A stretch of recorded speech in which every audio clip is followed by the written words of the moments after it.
ठीक है, स्टार्ट किया जाए। सब लोग आ गए हैं?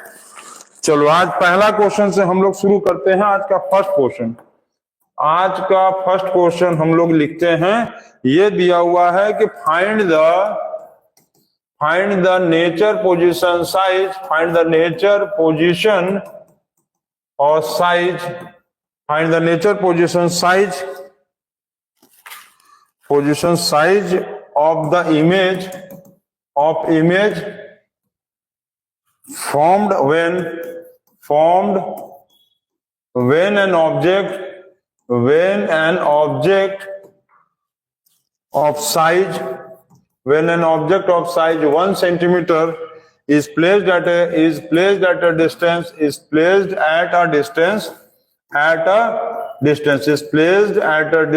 of कितना दिया हुआ है? 15 सेंटीमीटर from a concave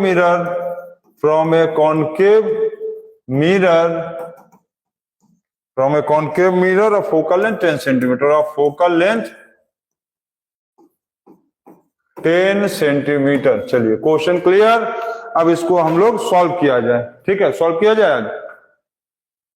चलिए क्वेश्चन पढ़ लीजिए।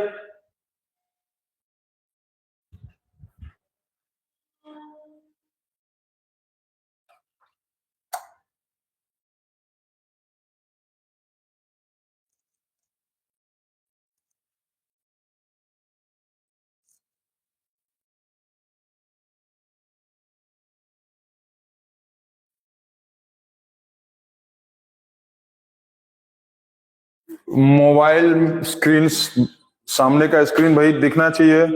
कौन कौन से बच्चे जुड़े हैं, क्या है?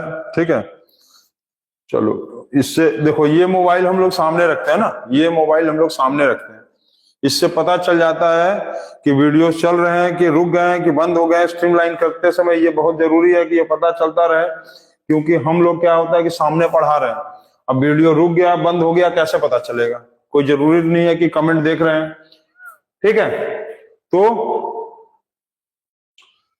चलो सॉल्व किया जाए। तो हम लोग आज न्यूमेरिकल्स बना रहे स्फेरिकल मिरर का, तो थोड़ा सा इसको प्रीव्यू करके शॉर्ट कर लिया जाए। और चलो ये यहां, चलो क्लियर। चलो सॉल्व किया जाए। क्वेश्चन सॉल्व करने का पहले टॉनिक ले लिया जाए। टॉनिक का समय हो गया, जल्दी से पढ़ के सॉल्व करो तुम लोग।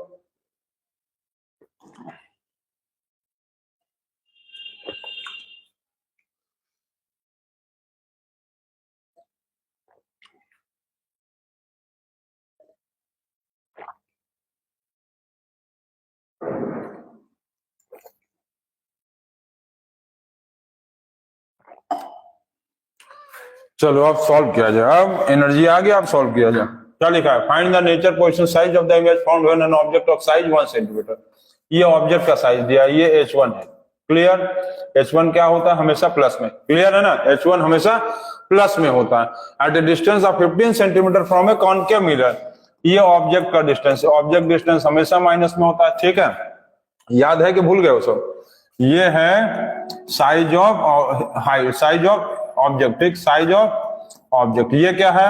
Object distance. तो ऑब्जेक्ट डिस्टेंस क्या होता है? हमेशा माइनस में होता है। और height of size of object जो होता है ये प्लस में होता है। क्लियर है ना? और कॉनकेव मिरर दिया है, कॉनकेव मिरर का फोकल लेंथ क्या होता है? तो इसका फोकल लेंथ होता है माइनस। क्या होता है? कॉनकेव मिरर का फोकल लेंथ माइनस होता है। ठीक, क्यों माइनस होगा? क्योंकि ये कॉनकेव है। ये तुमको लिखा नहीं रहेगा, याद रखेंगे, ये लिखा नहीं रहेगा। ये आपको याद रखना है कि लिखा नहीं रहेगा, वो आपको समझना है। ठीक, सॉल्व किया जाए। मिरर फॉर्मूला क्या होता है? क्या पूछा है? Find the nature position size. अच्छा, न्यूमेरिकल में ये चीज भी आप पहले क्लियर कर लो, समझ लो, दिमाग में एकदम बैठा लो। न्यूमेरिकल में आप समझ लो कि यदि नेचर पूछेगा तो आपको क्या करना है? रियल है कि वर्चुअल है ये बताना है। और रियल का मतलब क्या होगा? इन्वर्टेड होगा, बताए हैं। और वर्चुअल का मतलब क्या होगा? अपराइट। वर्चुअल का मतलब क्या होगा? अपराइट, मतलब इरेक्ट होगा। वर्चुअल होगा तो अपराइट होगा या इरेक्ट होगा, जिसका मतलब सीधा, ऐसे सीधा। ठीक, और रियल होगा तो ऐसे होगा, मुंडी नीचे पैर ऊपर। और वर्चुअल होगा तो मुंडी ऊपर ही रहेगा, पैर नीचे रहेगा। पोजीशन का मतलब तुमको बताना है v का वैल्यू बताना है, v वैल्यू बताना है, v का वैल्यू बताना है, ठीक है। v फॉर पोजीशन में तुमको बताना है इमेज डिस्टेंस है, इमेज डिस्टेंस, ठीक। अच्छा, साइज में क्या बताना है तुमको, height of object, height of object बताना है या हाइट ऑफ इमेज बताना है, ठीक है। हाइट ऑफ ऑब्जेक्ट कहेगा तो h1 होगा और हाइट ऑफ इमेज कहेगा तो h2 होगा। क्लियर है। h2 का दो कंडीशन बताए थे, h2 प्लस में होगा तो वर्चुअल इमेज और h2 माइनस में होगा तो रियल इमेज, याद है ना, बताया ना। h2 प्लस में होगा तो वर्चुअल इमेज, h2 माइनस में होगा तो रियल इमेज। पोजीशन में v का भी दो कंडीशन बताए थे, v प्लस होता है और v माइनस होता है। तो प्लस का मतलब क्या होता है, प्लस का मतलब बोले थे बिहाइंड द मिरर, प्लस का मतलब बिहाइंड द मिरर जिसका मतलब वर्चुअल इमेज, और v यदि माइनस हुआ तो इन फ्रंट द मिरर जिसका मतलब रियल इमेज। क्लियर है। v प्लस मतलब वर्चुअल इमेज जिसका मतलब होता है behind the mirror, v minus मतलब इन फ्रंट द मिरर जिसका मतलब रियल इमेज, ठीक है। तो ये सारी चीजें आपको पता रहना चाहिए, तो इसको आप लोग स्क्रीनशॉट ले लो या नोट कर लो, ठीक है। या बाद में वीडियो अपलोड होगा तो नोट कर लेना। तो इसी के आधार पे, इसी के बेसिस पे हम लोग को क्वेश्चन को सॉल्व करना है। तो चलो सॉल्व किया जाए। तो भाई मिरर फॉर्मूला क्या होता है, मिरर फॉर्मूला होता है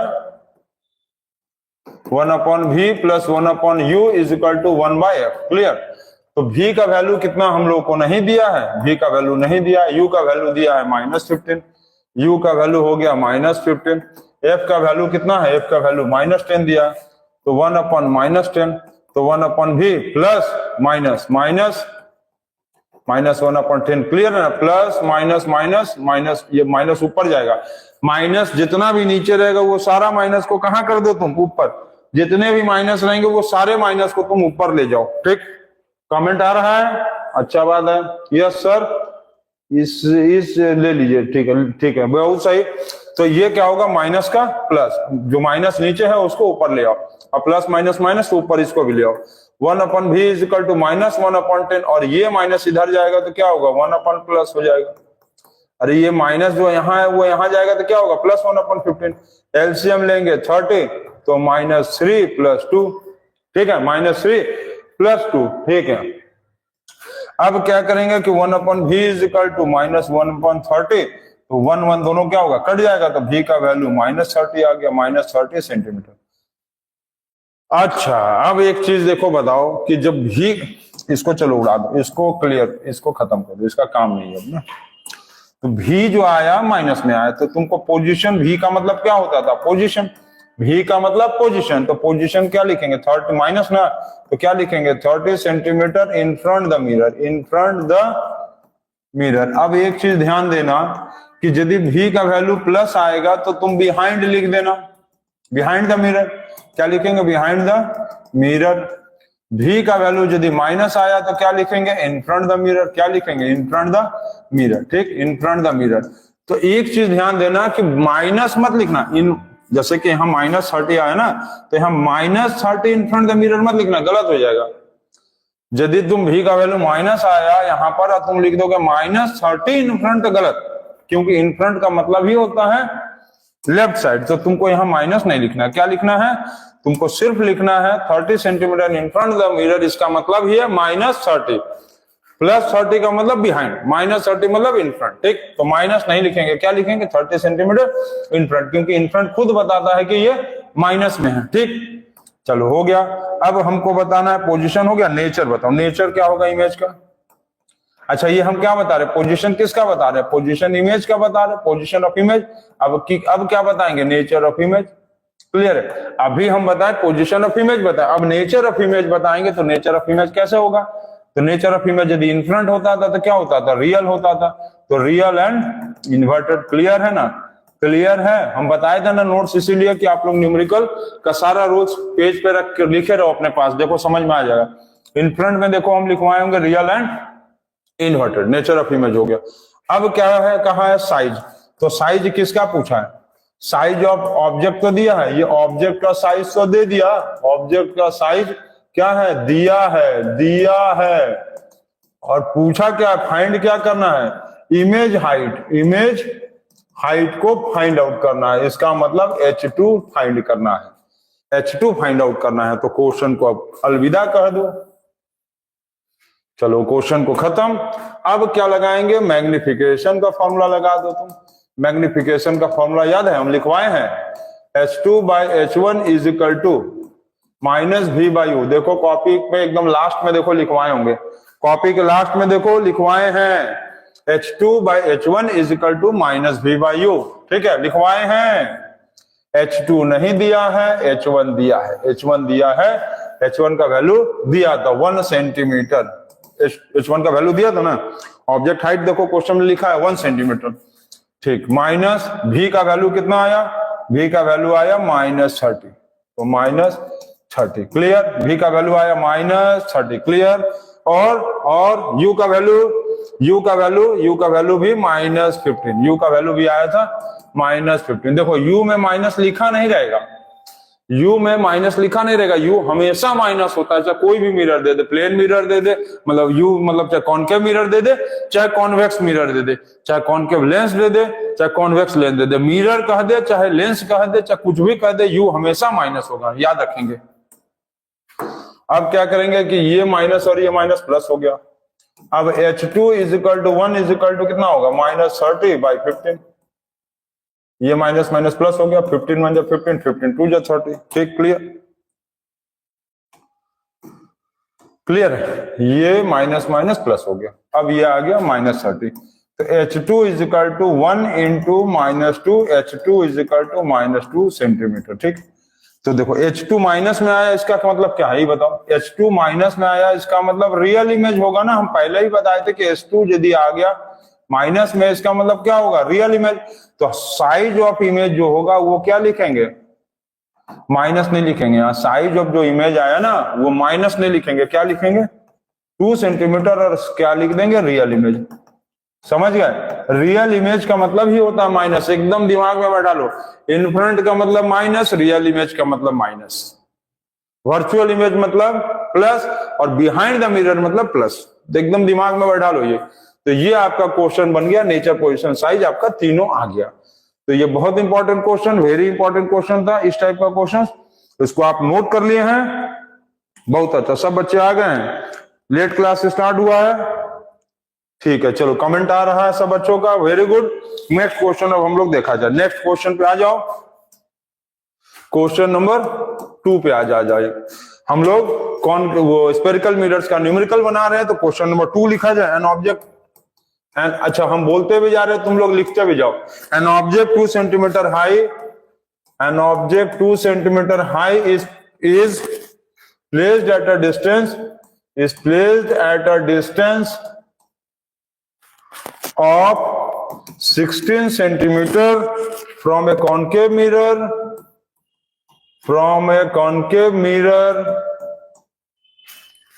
which produces a real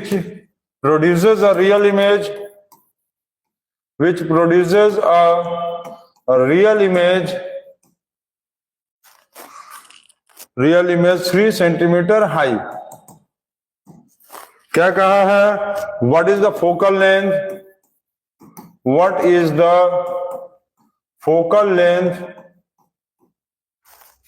of the mirror, और सेकंड पार्ट में क्या कहा है, find the position of the image, find the position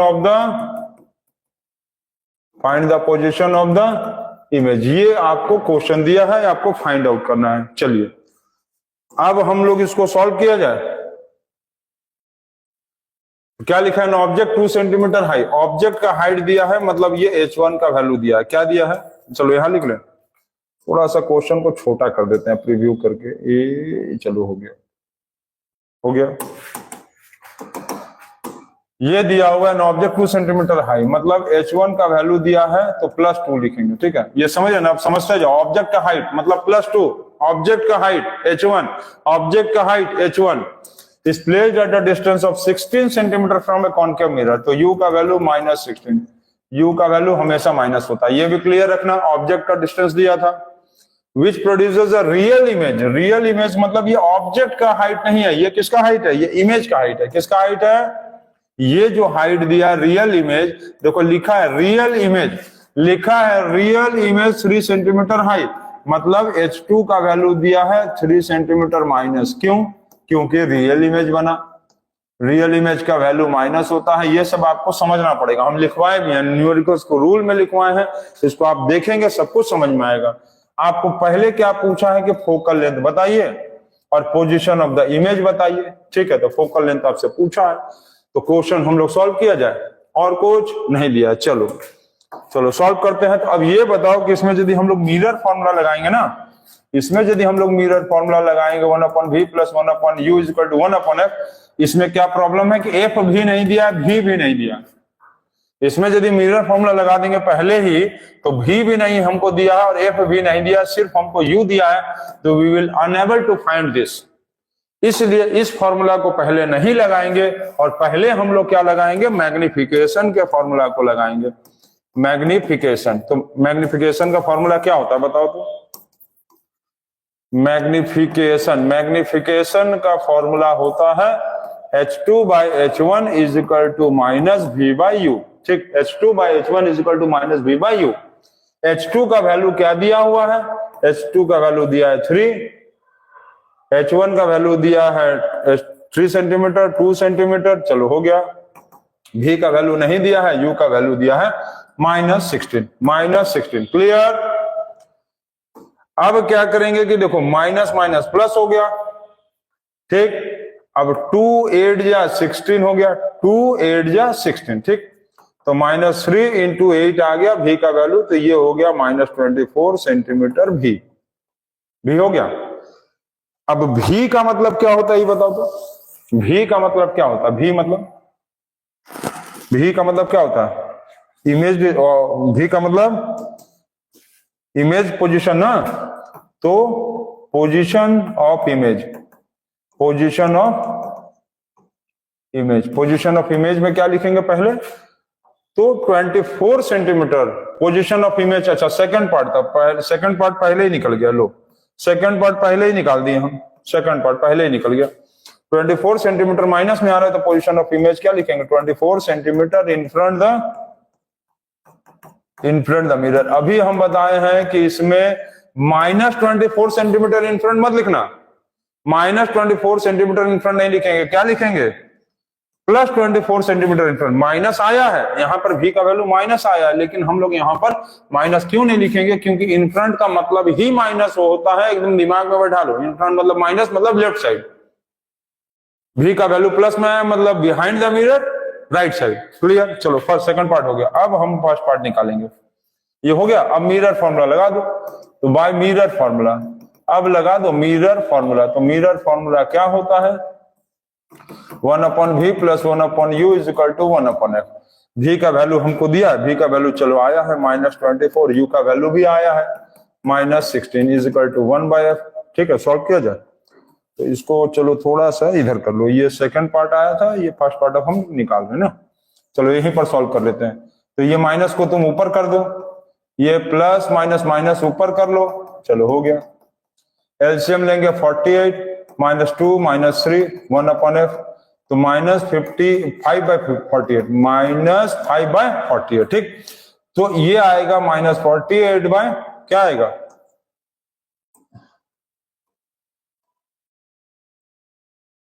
ये क्या आएगा,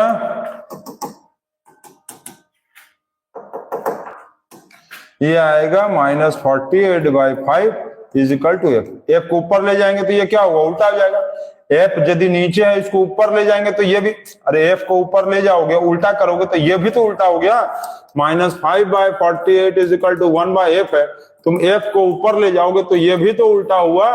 अब इसको डिवाइड कर लो तो -9.6 सेंटीमीटर आ जाएगा। f का वैल्यू आया -9.6 सेंटीमीटर f का वैल्यू। अब देखो क्वेश्चन में तुम ये पहले देख रहे थे, क्या था क्वेश्चन में, तुम देख लो कि कॉनकेव मिरर कहाँ है, कौन सा मिरर कहाँ है, कॉनकेव मिरर कहाँ है, और कॉनकेव मिरर का फोकल लेंथ माइनस होता था, देखो माइनस आ गया, तो इसका मतलब फोकल लेंथ आ गया, फोकल लेंथ -9.6 सेंटीमीटर। अब यहां पर सोचोगे कि सर माइनस तो यहां लिखे हैं आप, तो माइनस क्यों लिख रहे हैं? क्योंकि कुछ लिखे ही नहीं है, नहीं तो फिर ऐसे लिख दो 9.6 centimetre concave nature, concave nature लिख दो, या कॉनकेव का मतलब क्या होता था? कन्वर्जिंग, कॉनकेव मतलब होता था कन्वर्जिंग, तो कन्वर्जिंग लिख दो या कॉनकेव नेचर लिख दो, तो माइनस मत लिखो। तुम माइनस यदि यहां पर लिखना है तो इसके मतलब आगे कुछ मत लिखना, और यदि तुम कॉनकेव या कॉनकेव नेचर या कन्वर्जिंग नेचर लिख दोगे तो वो भी माइनस हट जाएगा। ठीक है, तो ये भी क्वेश्चन आपका बन गया। हो गया? कोई बच्चा कमेंट नहीं कर रहा है कि सर इसका आंसर क्या होगा, सब खाली present sir, yes sir, present absent लगा के भाग गए हैं लग रहा है। बहुत सारे बच्चे प्रेजेंट एब्सेंट लगा के गायब हो जाते हैं। क्वेश्चन दिया जा रहा, सॉल्व करके आंसर बताओ, फटाफट कमेंट करो सब। चलो नेक्स्ट क्वेश्चन देखा जाए। चलो नेक्स्ट क्वेश्चन, एक क्वेश्चन और देखा जाए। नेक्स्ट क्वेश्चन, चलो नेक्स्ट क्वेश्चन देखें, इसको नोट कर लेंगे आप। चलिए क्वेश्चन नंबर 3 हम बोलते जा रहे हैं, आप लिखते भी जाइए, सॉल्व करते जाइए। A concave mirror, a concave mirror, a concave mirror produces, concave mirror produces 3 times magnified, 3 times magnified, जिसको कहते हैं enlarged, enlarged real image, enlarged real image, real image of an object, of an object placed at, of an object placed at 10 centimeter in front of it, in front of it, in front of it. Where is the image located? Where is the image? Where is the image located? ठीक है, where is the image located? चलिए हो गया clear. तो question को बनाएंगे आप, ये क्वेश्चन इंपॉर्टेंट है और बाकी क्वेश्चन भी इंपॉर्टेंट था, ऐसा नहीं है कि इंपॉर्टेंट नहीं। देखो सारा क्वेश्चंस अलग अलग वैरायटीज का बताया गया। ये क्वेश्चन बताए थे जो हम पहले, ये वाला, ये क्वेश्चन भी अलग टॉपिक वैरायटी था, ये क्वेश्चन भी अलग वैरायटी है, और ये क्वेश्चन भी अलग है। चलो पढ़ो जल्दी, पढ़ लिए? चलो पढ़ लिए सब। A concave mirror produces 3 times magnified enlarged real image. Enlarged real image का मतलब H1 का वैल्यू यदि तुम x ले लोगे तो H2 का वैल्यू होगा 3x माइनस में। क्यों? क्योंकि रियल इमेज बन रहा है। पहला चीज लिखा है कि यहाँ पर रियल इमेज बन रहा है। एनलार्ज का मतलब होता है मैग्निफाइड, एनलार्ज का मतलब होता है मैग्निफाइड, बड़ा इमेज बन रहा है। तो H1 मतलब ऑब्जेक्ट का हाइट दिया x यदि लेंगे, ऑब्जेक्ट के हाइट को, H1 मतलब ऑब्जेक्ट के हाइट को, ऑब्जेक्ट के हाइट को यदि हम x लेंगे तो इमेज का हाइट क्या होगा? इमेज का हाइट होगा, इमेज का हाइट हो जाएगा इसका 3 गुना, 3 टाइम्स, 3 टाइम्स मतलब 3x, रियल इमेज है इसलिए माइनस लगा दी। Clear. Is placed at a distance of 10 centimetre in front of it. अब देखो क्या दिया हुआ है, concave mirror produces 3 times magnified real image of an object placed at 10 centimetre from it, where is the image located. Image का position आपसे पूछा है, इमेज का पोजीशन आपसे, इमेज का पोजीशन फाइंड करना है। इमेज का पोजीशन फाइंड आउट करना मतलब भी आपको क्या करना है? फाइंड करना है। और ये जो दिया हुआ है ऑब्जेक्ट प्लेस्ड, ऑब्जेक्ट प्लेस्ड का मतलब ऑब्जेक्ट का डिस्टेंस दिया u, ऑब्जेक्ट प्लेस्ड मतलब ऑब्जेक्ट का डिस्टेंस दिया है, तो u का वैल्यू 10 सेंटीमीटर माइनस में, u हमेशा माइनस होता है। क्लियर है। ऑब्जेक्ट इज प्लेस्ड का मतलब ये, ऑब्जेक्ट प्लेस्ड का मतलब, ऑब्जेक्ट प्लेस्ड का मतलब ऑब्जेक्ट का डिस्टेंस दिया है। ठीक है, अब इसको सॉल्व करिए। तो सॉल्व कैसे करें अब ये बताओ। फिर मैग्निफिकेशन का फॉर्मूला से ही बन जाएगा। क्यों? क्योंकि मिरर फॉर्मूला देखो, इसमें यदि हम लोग मिरर फॉर्मूला लगाएंगे 1/v 1/u is equal to 1/f। हमको यहाँ पर u दिया है, फोकल लेंथ तो कुछ है ही नहीं, v के बारे में कुछ है ही नहीं। जब दोनों नहीं दिया रहता ना, याद रखना मिरर फॉर्मूला में 1/v प्लस 1/u और 1/f में 1 2 3 चीज होता है, और 2 चीज जब ना दिया हो, हम क्या बोल रहे हैं ध्यान देना। मिरर फॉर्मूला में v u f और इमेज डिस्टेंस, ऑब्जेक्ट डिस्टेंस और फोकल लेंथ, 3 चीज में से 2 चीज ना दिया हो, जैसे इसमें ये 2 चीज नहीं दिया है, तब याद रखना कि मिरर फॉर्मूला नहीं लगेगा पहले, तब क्या लगेगा? मैग्निफिकेशन फॉर्मूला लगेगा। तब लगेगा मैग्निफिकेशन फॉर्मूला, पहले लगेगा। मैग्निफिकेशन फॉर्मूला क्या होता था? तो H2/H1 is equal to minus V/U। Clear? Clear है? एकदम क्लियर। जब कभी भी मिरर फॉर्मूला में तीन में से दो वैल्यू ना दिया हो तब तुम समझ जाना कि मिरर मैग्निफिकेशन फॉर्मूला पहले लगेगा और मिरर फॉर्मूला बाद में। क्लियर? ठीक है, चलो अब हम लोग इसमें समझ गए कि इसमें दो चीज नहीं दिया तो मैग्निफिकेशन वाला फॉर्मूला लगा दो, मैग्निफिकेशन वाला रिलेशन यूज कर लो। मैग्निफिकेशन फॉर्मूला कह लो इसको या मैग्निफिकेशन इसको रिलेशन कह लो, दोनों सेम चीज है। चलो फॉर्मूला यूज करो, मैग्निफिकेशन रिलेशन यूज करो। तो मैग्निफिकेशन रिलेशन को यूज करेंगे तो क्या बनेगा? जल्दी से बताओ, चट से बताओ तुरंत। 1/v 1/v कहाँ आया? मिरर फॉर्मूला थोड़ी ना है। तो क्या आएगा? H2/H1 is equal to minus V/U। Use करो। चलो ये खत्म कर दो इसको, समझ गया? अब इसमें यूज करेंगे तो क्या आएगा? H2 हमको दिया है, H2 का वैल्यू 3x दिया है, दिया H1 दिया, x दिया है, और V दिया है, नहीं दिया है, V-V, U दिया है, -10 दिया है, -10। क्लियर? क्लियर? बहुत अच्छा। ये माइनस माइनस प्लस हो गया, x कट गया तो -3 × 10 हो गया, तो V का वैल्यू आया -30 सेंटीमीटर।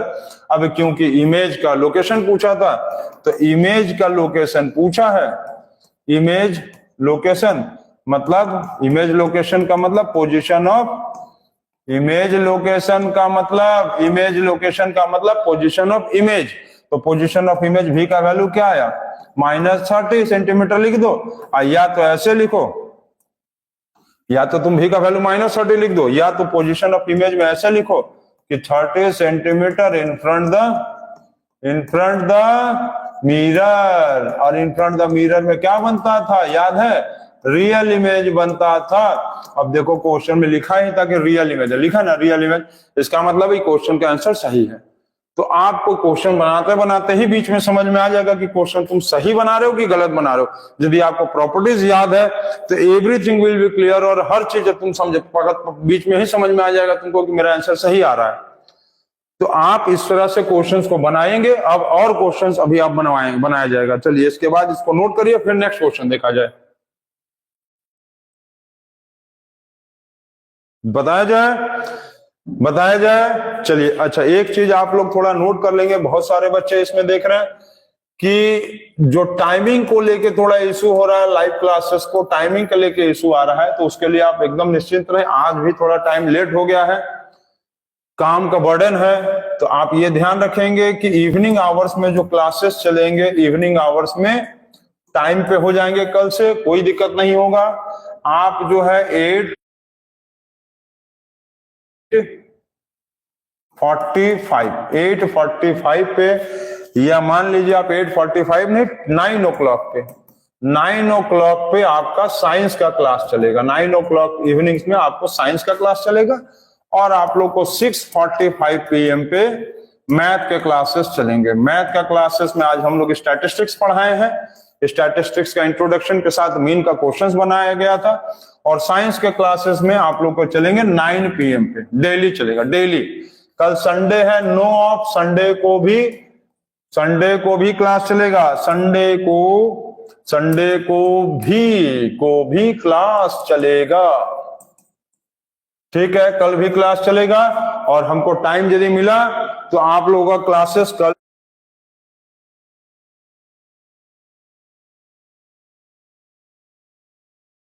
2 PM को भी चलेगा। 2 PM दोपहर में भी कल क्लास चलेगा लाइव चैप्टर का। आप ध्यान देंगे, इस चीज को नोट कर लेंगे। क्लियर है? चलिए वेरी गुड। अब इसके बाद हम लोग आगे नेक्स्ट क्वेश्चन देखा जाए, थोड़ा और कुछ क्वेश्चंस को प्रैक्टिस किया जाए। क्वेश्चंस थोड़ा डिफरेंट वैरायटी ऑफ क्वेश्चन देखा जाए। चलिए एक क्वेश्चन अब आ गया है, ये क्वेश्चन आ गया कि an object is placed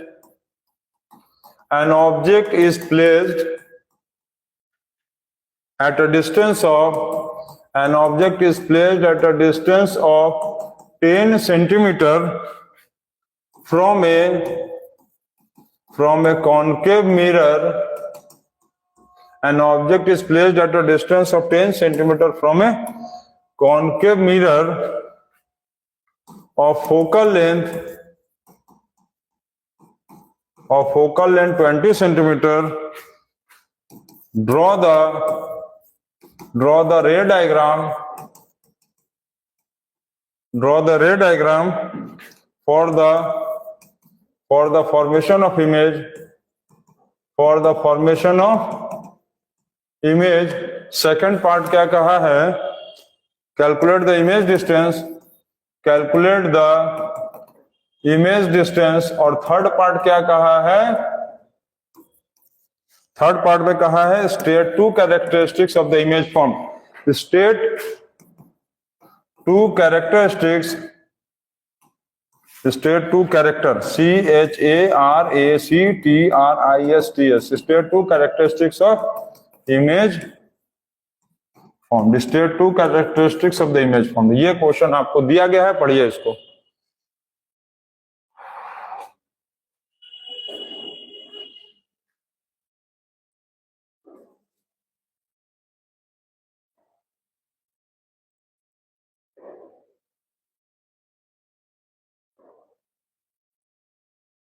चलिए जल्दी पढ़िए, फटाफट पढ़िए, जल्दी। क्या दिया है? लिखा है an object is placed at a distance of 10 centimetre. मतलब ये आपको u का वैल्यू दिया है -10 सेंटीमीटर। u हमेशा माइनस होता है, क्लियर ना? ये आपके जो वैल्यू दिए हैं ये आए हैं -10 सेंटीमीटर। जो है ये किसका वैल्यू है? u का ना, ठीक। तो u का वैल्यू -10 सेंटीमीटर दिया है।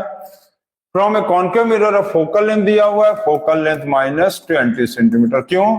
क्योंकि दिया है कॉन्केव मिरर है। हम बताए थे कॉन्केव मिरर में फोकल लेंथ माइनस होता है, ठीक है, ये भी clear. Draw the ray diagram for the formation of the image और calculate the image distance and state two characteristics of the image form. ठीक, तो सबसे पहले तो तुम इमेज डिस्टेंस ही निकाल दो। तुम सबसे पहले एक काम करो कि भी निकाल दो। क्यों? क्योंकि मिरर फॉर्मूला में 1/v और 1/u is equal to 1/f। 1/v plus 1/u is equal to 1/f। इसमें तुमको u दिया है, ये दिया है, ये नहीं दिया है, दो चीज दिया है, भी निकल जाएगा। तो पहले तुम रे डायग्राम मत बनाने। देखो किसी भी क्वेश्चन में यदि न्यूमेरिकल के साथ रे डायग्राम देगा तो पहले रे डायग्राम बिल्कुल मत बनाना। समझिए हम क्या बोल रहे हैं? यदि किसी भी न्यूमेरिकल्स के साथ रे डायग्राम दिया रहेगा तो बिल्कुल रे डायग्राम पहले मत बनाना। पहले तुम न्यूमेरिकल्स को सॉल्व करो, उसका वैल्यू निकालो, तब रे डायग्राम तुरंत बन जाएगा। तो चलो हम लोग मिरर फॉर्मूला लगाया जाए। तो बाय मिरर फॉर्मूला, तो क्या मिरर फॉर्मूला होता है? 1/v plus 1/u is equal to 1/a। ठीक है, तो इसको सॉल्व किया जाए। 1/v मतलब v का वैल्यू नहीं दिया है, 1/u, u का वैल्यू दिया है, u का वैल्यू दिया है -10 और f का वैल्यू दिया है -20।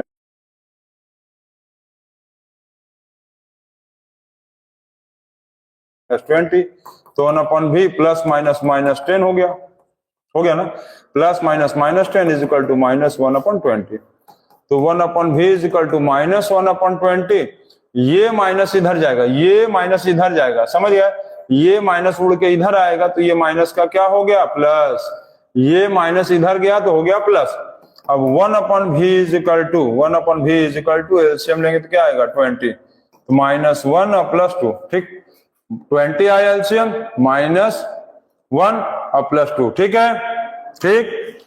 तो 1/v इज इक्वल टू +1/20 आया, ठीक है, क्लियर है? समझ गए हो? 1/v plus 1/u is equal to 1/f। यहां पर u का वैल्यू -10 दिया हुआ है, माइनस इधर गया, प्लस हो गया, अब -20 एलसीएम लिया 20, -1 +2। तो v का जो वैल्यू आ रहा है ये 20 सेंटीमीटर। इसका मतलब पोजीशन ऑफ जो इमेज आएगा, पोजीशन ऑफ इमेज क्या आएगा? 20 centimetre behind the mirror, 20 centimetre behind the mirror. Clear? एकदम क्लियर होना चाहिए। चलो ठीक है, क्लियर है। अच्छा, इसमें ये भी लिखा है कि state two characteristics of image. Second part बन गया, ये बन गया कैलकुलेट द इमेज डिस्टेंस हो गया। थर्ड पार्ट में कहा है कि कैरेक्टरिस्टिक्स ऑफ इमेज फॉर्म ना, तो characteristics of image form. Characteristics of image form. तो इसमें पहला चीज कि जो ये क्या बनता था बिहाइंड द मिरर में, क्या बनता था याद है ना, वर्चुअल इमेज, ठीक बनता था ना बिहाइंड द मिरर में वर्चुअल इमेज बन गया। वर्चुअल इमेज जो होगा इरेक्ट होगा, और क्या लिख सकते हैं, लैटरली इन्वर्टेड लिख सकते हैं, क्योंकि वर्चुअल इमेज लैटरली इन्वर्टेड होता है, मतलब लेफ्ट का राइट हो जाएगा, ये भी लिख सकते हैं। अब तुमसे देखो दो कैरेक्टरिस्टिक्स पूछा था ना, तो हम एक लिख दिया वर्चुअल इमेज, दूसरा लिख दिया इरेक्ट इमेज, और तीसरा क्या लिख दिया, लैटरली इन्वर्टेड। तुमको अभी एक प्रॉपर्टी और हम बताते हैं, देखो अब हम लोग रे डायग्राम बनाया जाए। तो इसका रे डायग्राम जो कंडीशन बना था, हम लोग 6 कंडीशन पढ़े थे, और 6 कंडीशन में ये था, यहां पर था P, ये था F और ये था C, क्लियर। अब फोकल लेंथ कितना दिया है, फोकल लेंथ दिया है 20 सेंटीमीटर, ठीक, फोकल लेंथ दिया है 20 सेंटीमीटर, मतलब ये वाला वैल्यू जो दिया है वो 20, F से P का वैल्यू 20 सेंटीमीटर दिया है माइनस में, ठीक, क्लियर। अरे क्लियर है ना, फोकल लेंथ कॉन्केव के मिरर के माइनस होता है, F से P का वैल्यू माइनस 20 सेंटीमीटर दिया है फोकल लेंथ। ये क्या है, ये है फोकल लेंथ। चलो हो गया। अब दिया हुआ है कि U का वैल्यू -10, U का वैल्यू -10 का मतलब U जो है यहां पर रखा है कहीं, यहां से यहां यदि 20 है,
माइक बंद हो गया है, अच्छा हाँ माइक बंद हो गया था, चलो कोई बात नहीं, चलो अब स्टार्ट हो गया। अब सुनाई दे रहा है, सुनाई दे रहा है, अब क्लियर है, चलो आ रहा है आवाज, यस सर।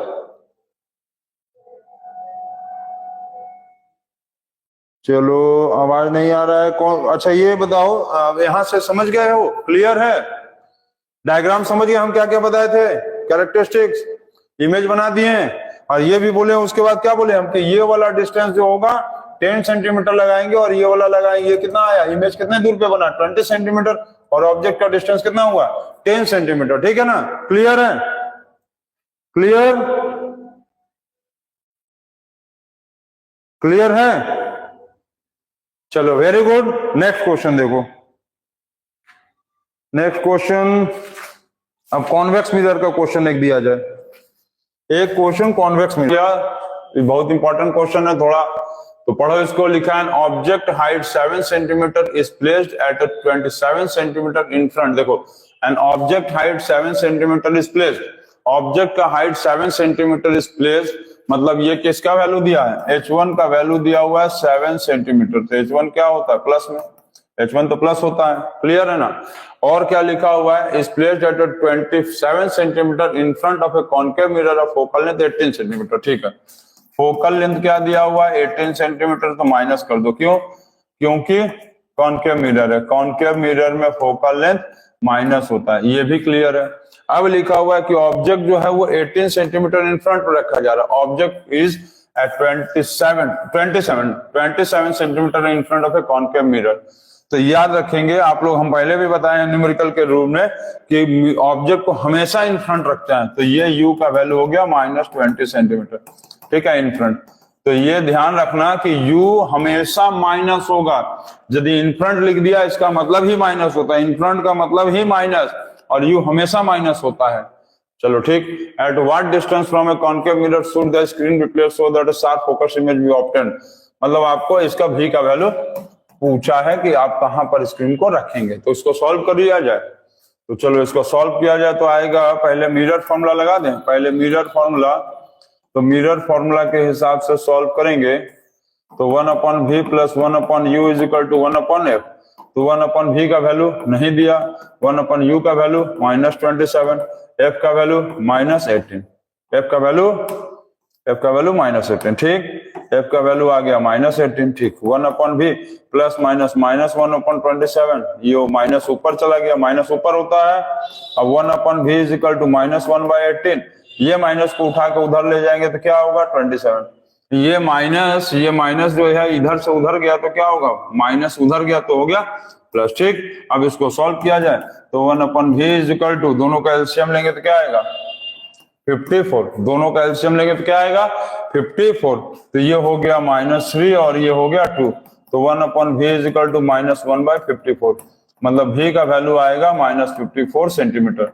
मतलब पोजीशन ऑफ ऑब्जेक्ट जो होगा, पोजीशन ऑफ ऑब्जेक्ट जो होगा वो क्या होगा 54 सेंटीमीटर, माइनस मतलब इन फ्रंट। रूल में आप लोग, जो भी नए लोग इस वीडियो को देख रहे हैं, पहले आप प्ले लिस्ट में जाके सारे पुराने वीडियो के लाइट चैप्टर्स के आप क्लियर करके आओ, तभी ये सारे टॉपिक्स आपको समझ में आने वाले हैं। जब तक आपका पिछला टॉपिक्स नहीं क्लियर रहेगा, आगे का आप टॉपिक देखते जाओ, कोई फर्क नहीं पड़ने वाला है। वो आप मूवी की तरह खाली आ रहे हो, देख रहे हो, चले जा रहे हो, ऐसा कुछ भी नहीं होने वाला है। जब तक आप पीछे का टॉपिक नहीं देखोगे कि पिछला टॉपिक्स में क्या पढ़ाया गया, तो आपको समझ में नहीं आएगा कि हो क्या रहा है। तो ये हो गया 54 सेंटीमीटर। अच्छा, नेचर ऑफ इमेज यदि पूछेगा तो क्या होगा, नेचर ऑफ इमेज याद आपको याद है, इन फ्रंट में क्या बताया गया था, रियल इमेज होगा, और क्या होगा इन्वर्टेड भी होगा। रियल इमेज कैसा बनता है, इन्वर्टेड होता है, ठीक। अब आपको कहा था कि फाइंड द साइज, तो साइज निकाला जाए, साइज, तो इतना क्वेश्चन को हटा दो, इतना का तो काम खत्म हो गया, साइज निकाला जाए। तो देखो साइज निकालने के लिए क्या करेंगे, हम लोग फॉर्मूला लगाएंगे, फॉर्मूला नहीं मतलब मैग्निफिकेशन वाला रिलेशन, मैग्निफिकेशन रिलेशन लगाएंगे। तो जहां भी साइज पूछ लिया तो आपको मैग्निफिकेशन रिलेशन ही लगाना होगा। तो मैग्निफिकेशन का रिलेशन क्या है, h2 by h1, clear, h1 नहीं, h2 by h1 is equal to -v by u, ठीक। तो h2 का वैल्यू इसमें दिया नहीं है, वही तो फाइंड आउट करना है। h1 का वैल्यू दिया हुआ +7 और माइनस v का वैल्यू आया, v का वैल्यू -54, तो -54 और u का वैल्यू -27, u का वैल्यू -27, तो माइनस माइनस प्लस हो गया, ठीक है, माइनस माइनस, ये माइनस माइनस क्या हो गया, प्लस हो गया, 27 2 जब 54, तो h2 is equal to 7 into -2, तो h2 is equal to -14 centimetre. Minus का मतलब ही होता था रियल इमेज, माइनस का मतलब ही होता है रियल इमेज बनाइए। ठीक है, रियल इमेज बना, इसको आप नोट कर लेंगे। क्लियर है? क्लियर? चलो ठीक है, कमेंट करने से खाली ठीक है क्लियर है सर काम नहीं चलेगा ना, उसको आपको बनाना पड़ेगा कि हमारे बनाने से सिर्फ आपको आ जाता तो दुनिया का पता चला, हर अच्छे टीचर का हर स्टूडेंट जो है पता चला टॉप करने लगता, तो आपको बनाना पड़ेगा ना, हमको बनाने से तो होगा नहीं। ठीक है, बन गया ना? ठीक है, हो गया, क्लियर है? चलो नेक्स्ट क्वेश्चन देखते हैं। नेक्स्ट क्वेश्चन क्या आया? Question number 5। क्या लिखा है? An object place 20 centimetre in front of a concave mirror is found to have an image 15 centimetre. An object place 20 centimetre, मतलब ऑब्जेक्ट का हाइट दिया हुआ है, ऑब्जेक्ट का नहीं, ऑब्जेक्ट का ये दिया, object is place, object is place का मतलब यू का वैल्यू दिया, ऑब्जेक्ट प्लेस कर रहा मतलब ये यू का वैल्यू है। इन फ्रंट मतलब अभी हम बोले थे हमेशा ऑब्जेक्ट को इन फ्रंट में ही रखेंगे, इसका मतलब माइनस।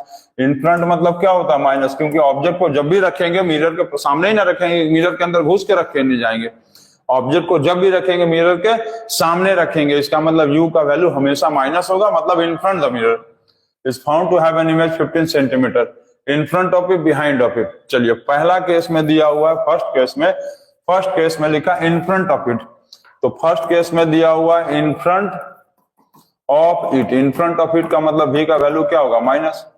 भी का वैल्यू देखो, भी का ये वैल्यू जो है ना, ये भी का दिया हुआ है, ये भी का वैल्यू दिया है 15। दो कंडीशन दिया है कि एक बार भी जो है इन फ्रंट बन रहा है और एक बार भी बन रहा है बिहाइंड। समझ गए?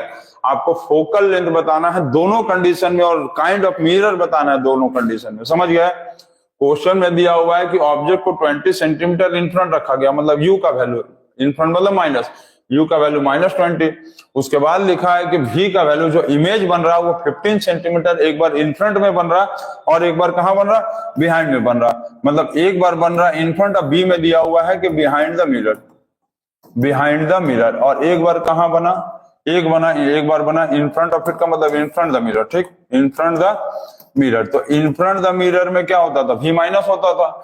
अच्छा, यहां पर भी भी -20, सॉरी यू -20 दिया है, समझ है ना? यू दोनों के लिए सेम है, यू यहां भी -20, यहां भी -20, ऑब्जेक्ट 20 सेंटीमीटर इन फ्रंट में रखा गया, मतलब यू यहां भी -20, यू यहां भी -20, भी यहां पर -15 है और यहां पर भी जो होगा +15 होगा। क्यों?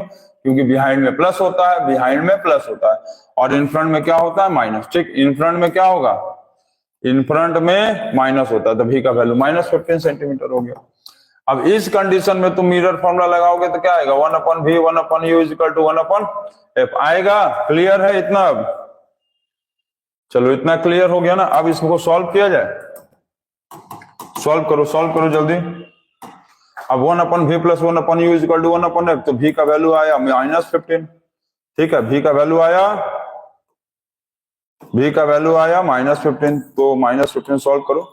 1/-15 प्लस u का वैल्यू है -20 = 1/f, तो -1/15 प्लस -1/20 = 1/f। ठीक है, माइनस ऊपर गया, ये हो गया यहाँ माइनस, ये प्लस माइनस हो गया। अब एलसीएम लेंगे तो क्या आएगा? 60 आएगा। -4 - 3 = 1/f। ठीक, अब इसको सॉल्व करें तो क्या आएगा? -7/60 आया, 1/f, तो f का वैल्यू क्या आएगा? -7/60 सेंटीमीटर, ये आया f का वैल्यू। इसका फोकल लेंथ कितना आया? -60/7 सेंटीमीटर आ गया इसका फोकल लेंथ। क्लियर? इसका फोकल लेंथ हो गया। अब इसमें कहा था काइंड ऑफ मिरर, तो kind of mirror focal length minus आएगा, तो क्या लिखेंगे? कॉनकेव मिरर लिखो, और चाहे इसको आप लोग लिख सकते हो कन्वर्जिंग भी लिख सकते हैं, कन्वर्जिंग मिरर, क्योंकि कॉनकेव मिरर को ही हम लोग कन्वर्जिंग बोलते थे। अब फोकल लेंथ जो माइनस आता था, किसका माइनस होता था? कॉनकेव मिरर का होता था। क्लियर? चलो अब इसमें इसको सॉल्व करेंगे तो क्या होगा? इसमें मिरर फॉर्मूला लगाएंगे तो 1/v + 1/u = 1/f, इसका 1/v लगाएंगे तो 1/15 प्लस और u का वैल्यू -20 = 1/f। अब यहाँ पर 1/15 प्लस -20 = 1/f। इसका सॉल्व करेंगे, एलसीएम लेंगे तो क्या आएगा? इसका एलसीएम लेंगे तो आएगा 60, तो ये होगा 4 - 3 = 1/f, तो 1/60 = 1/f। तो इसका फोकल लेंथ जो आएगा, इसका फोकल लेंथ आया 60 सेंटीमीटर, मतलब फोकल लेंथ हो गया 60 सेंटीमीटर। तो इसका जो नेचर ऑफ, जो काइंड ऑफ मिरर पूछा है, तो काइंड ऑफ मिरर कैसा होगा, काइंड ऑफ मिरर कैसा होगा, काइंड ऑफ मिरर इसका होगा कॉन्वेक्स मिरर, ठीक, कॉन्वेक्स मिरर। क्यों? क्योंकि ये प्लस में आया, तो प्लस में यदि फोकल लेंथ आता है, देखो फोकल लेंथ यदि प्लस में आ गया तो कॉन्वेक्स, ठीक, माइनस में आ गया कॉनकेव, ठीक। अच्छा, नेचर ऑफ यदि मिरर कहता है, जैसे काइंड ऑफ मिरर कहा है, और यदि नेचर ऑफ मिरर कहेगा, ये ध्यान रखना, बहुत इंपॉर्टेंट, एग्जाम में आता है। नेचर ऑफ मिरर कहेगा तो तुमको कॉनकेव व कॉन्वेक्स लिखने से काम नहीं चलेगा। तो नेचर ऑफ मिरर में आपको क्या लिखना पड़ेगा, कन्वर्जिंग डाइवर्जिंग लिखना है। कन्वर्जिंग और डाइवर्जिंग आपको बताना होगा कि कन्वर्जिंग है कि डाइवर्जिंग है, डाइवर्जिंग, ठीक है, कन्वर्जिंग है कि डाइवर्जिंग है, कन्वर्जिंग है कि डाइवर्जिंग। स्पेलिंग में भाई राइटिंग बहुत गंदा है मेरा, डाइवर्जिंग। चलो क्लियर। तो यदि इसमें नेचर ऑफ पूछा होता, काइंड ऑफ मिरर कहा है, तो काइंड ऑफ मिरर में तुम खाली कॉनकेव मिरर लिख दो, और यहाँ प्लस में आया तो कॉन्वेक्स मिरर लिख दो, हो गया। लेकिन यही यदि काइंड के जगह नेचर ऑफ इमेज कहा होता ना, नेचर ऑफ मिरर कहा होता, तो तुमको कॉनकेव कॉन्वेक्स लिखने से काम नहीं चलेगा। नेचर ऑफ मिरर के लिए तुमको लिखना पड़ता है यहाँ कन्वर्जिंग मिरर, और यहाँ पर लिखना पड़ता तुमको कॉन्वेक्स मतलब डाइवर्जिंग मिरर, ठीक है, कॉन्वेक्स मतलब डाइवर्जिंग मिरर। तो ध्यान रखना ये सारी चीजें, एग्जाम में बहुत छोटा चीज भी पूछ लेता है। क्लियर?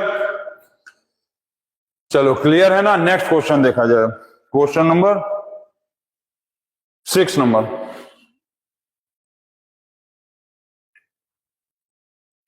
चलो क्वेश्चन नंबर 6 देखते हैं।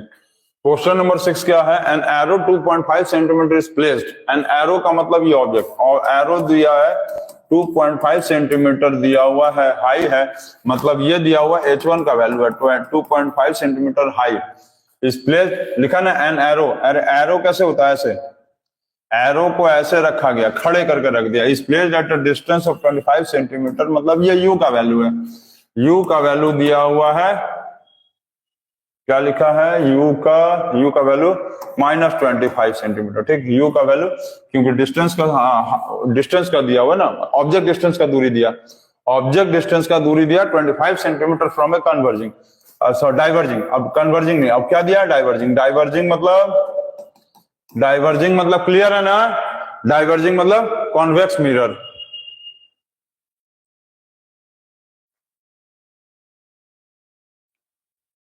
क्लियर है, डाइवर्जिंग मतलब कॉन्वेक्स मिरर, ठीक। तो ये दिया है इसका फोकल लेंथ, और डाइवर्जिंग मिरर, कॉन्वेक्स मिरर का फोकल लेंथ क्या होता है, प्लस में, +20 सेंटीमीटर। अब आपसे कहा है कि find the nature, position, size of the image. तो चलो सॉल्व करो, मिरर फॉर्मूला लगाओ, फिर मिरर फॉर्मूला लगाएंगे, एकदम इजी क्वेश्चन। तो 1/v + 1/u = 1/f। तो 1/v का वैल्यू नहीं दिया है, 1/u का वैल्यू -25 दिया है, ठीक है। U का वैल्यू कितना दिया, U का वैल्यू -25, F का वैल्यू दिया हुआ 1/20। अब इसको हम लोग सॉल्व करेंगे, 1/v + -1/25 = 1/20, 10 नहीं, 1/20, 1/20, क्लियर। Plus minus 1/25 = 1/20। अब इसको सॉल्व करेंगे तो 1/v = 1/20, ये माइनस उधर जाएगा तो क्या आएगा, 1/25। तो v = ये माइनस उधर जाएगा तो क्या होगा, प्लस हो जाएगा, तो उधर गया प्लस हो गया। एलसीएम लेंगे तो कितना आएगा, एलसीएम लेंगे 100, तो ये आएगा 5 + 4, तो 1/v = क्या होगा, 9/100, 9/100, मतलब v का वैल्यू 100/9 = 11.11 सेंटीमीटर। तो पोजीशन क्या लिखेंगे, पोजीशन भी पूछा था ना, तो पोजीशन क्या लिखेंगे, प्लस में आया, v का वैल्यू प्लस में आया, तो प्लस का मतलब क्या होगा, 11.11 सेंटीमीटर क्या लिखेंगे, बिहाइंड द मिरर। चलो क्लियर, इतना तो क्लियर हो गया। अच्छा, अब नेचर यदि पूछेगा कि नेचर ऑफ इमेज, तो नेचर ऑफ इमेज में आपको पता है कि बिहाइंड होता है तो क्या होता है, वर्चुअल इमेज होगा। चलो ये भी पता चल गया, वर्चुअल इमेज हो गया, वर्चुअल इमेज हो गया। क्लियर, इतना ये भी पता चल गया। अच्छा एक चीज और ये तुम लोग समझ लेना कि यदि भी और यू में यदि भी बड़ा होगा तो मैग्नीफाइड होगा। ठीक है, भी यदि बड़ा होता, यहाँ पर तुमको प्लस माइनस लेने की जरूरत नहीं है, प्लस माइनस तुमको नहीं लेना है, प्लस माइनस लेने की जरूरत नहीं है। भी यदि बड़ा होगा तो मैग्नीफाइड होगा और यू यदि बड़ा होगा तो क्या होगा, डिमिनिश्ड होगा। समझ गया, भी यदि बड़ा होगा तो मैग्नीफाइड और यू यदि भी बड़ा होगा तो मैग्नीफाइड और यू बड़ा होगा तो डिमिनिश्ड। ठीक, भी यदि बड़ा हुआ तो मैग्नीफाइड, यू बड़ा हुआ तो डिमिनिश्ड। माइनस को लेने की जरूरत नहीं है। जैसे भी का वैल्यू इसमें आ रहा है 11.11 सेंटीमीटर, भी का वैल्यू आया। ठीक, यू का वैल्यू आया था 25 -25। तो देखो अभी यू हम क्या बोले कि यू को लेके नहीं की जरूरत नहीं है तुमको, यू में माइनस माइनस प्लस लेना नहीं है इसमें, तुम खाली यू का वैल्यू बैठाओ। यू का वैल्यू आया 25 यू, समझ है ना। इसमें तुमको माइनस उनस नहीं देखना है, बस खाली बस यू का वैल्यू देखो। यू कौन बड़ा है, यू बड़ा है। इसका मतलब जो वर्चुअल इमेज बनेगा वो कैसा बनेगा, डिमिनिश्ड बनेगा। वर्चुअल इमेज जो बनेगा वो डिमिनिश्ड बनेगा। ठीक है, डिमिनिश्ड इमेज। ये आप चीज को ध्यान देना, हम जो बता रहे हैं कि यू से छोटा आ गया भी, इसका मतलब क्या है, क्या बनेगा, डिमिनिश्ड इमेज। माइनस प्लस से मतलब नहीं है, बस खाली यू और भी का वैल्यू देख के पता चल जाता है। भी बड़ा मैग्नीफाइड, यू बड़ा डिमिनिश्ड, माइनस प्लस से मतलब नहीं। अच्छा साइज ऑफ द इमेज कहा था, तो साइज ऑफ द इमेज भी निकाला जाए, इसको उड़ा दो, खत्म, इसका तो काम खत्म हो गया। चलो साइज ऑफ इमेज भी निकालते हैं, साइज ऑफ इमेज। तो फॉर्मूला क्या लगाएंगे साइज ऑफ इमेज में, h2/h1 is equal to -v/u। Magnification का वाला रिलेशन लगाएंगे ना, मैग्निफिकेशन का रिलेशन लगाएंगे। तो मैग्निफिकेशन का रिलेशन लगाएंगे तो क्या होगा, h2/h1। h2 नहीं दिया है, h2 कितना है, चलो h2 नहीं दिया है, h1 कितना है 2.5, v कितना है, तो v का वैल्यू ले लो, ये वाला ले लो। ठीक, -100/9।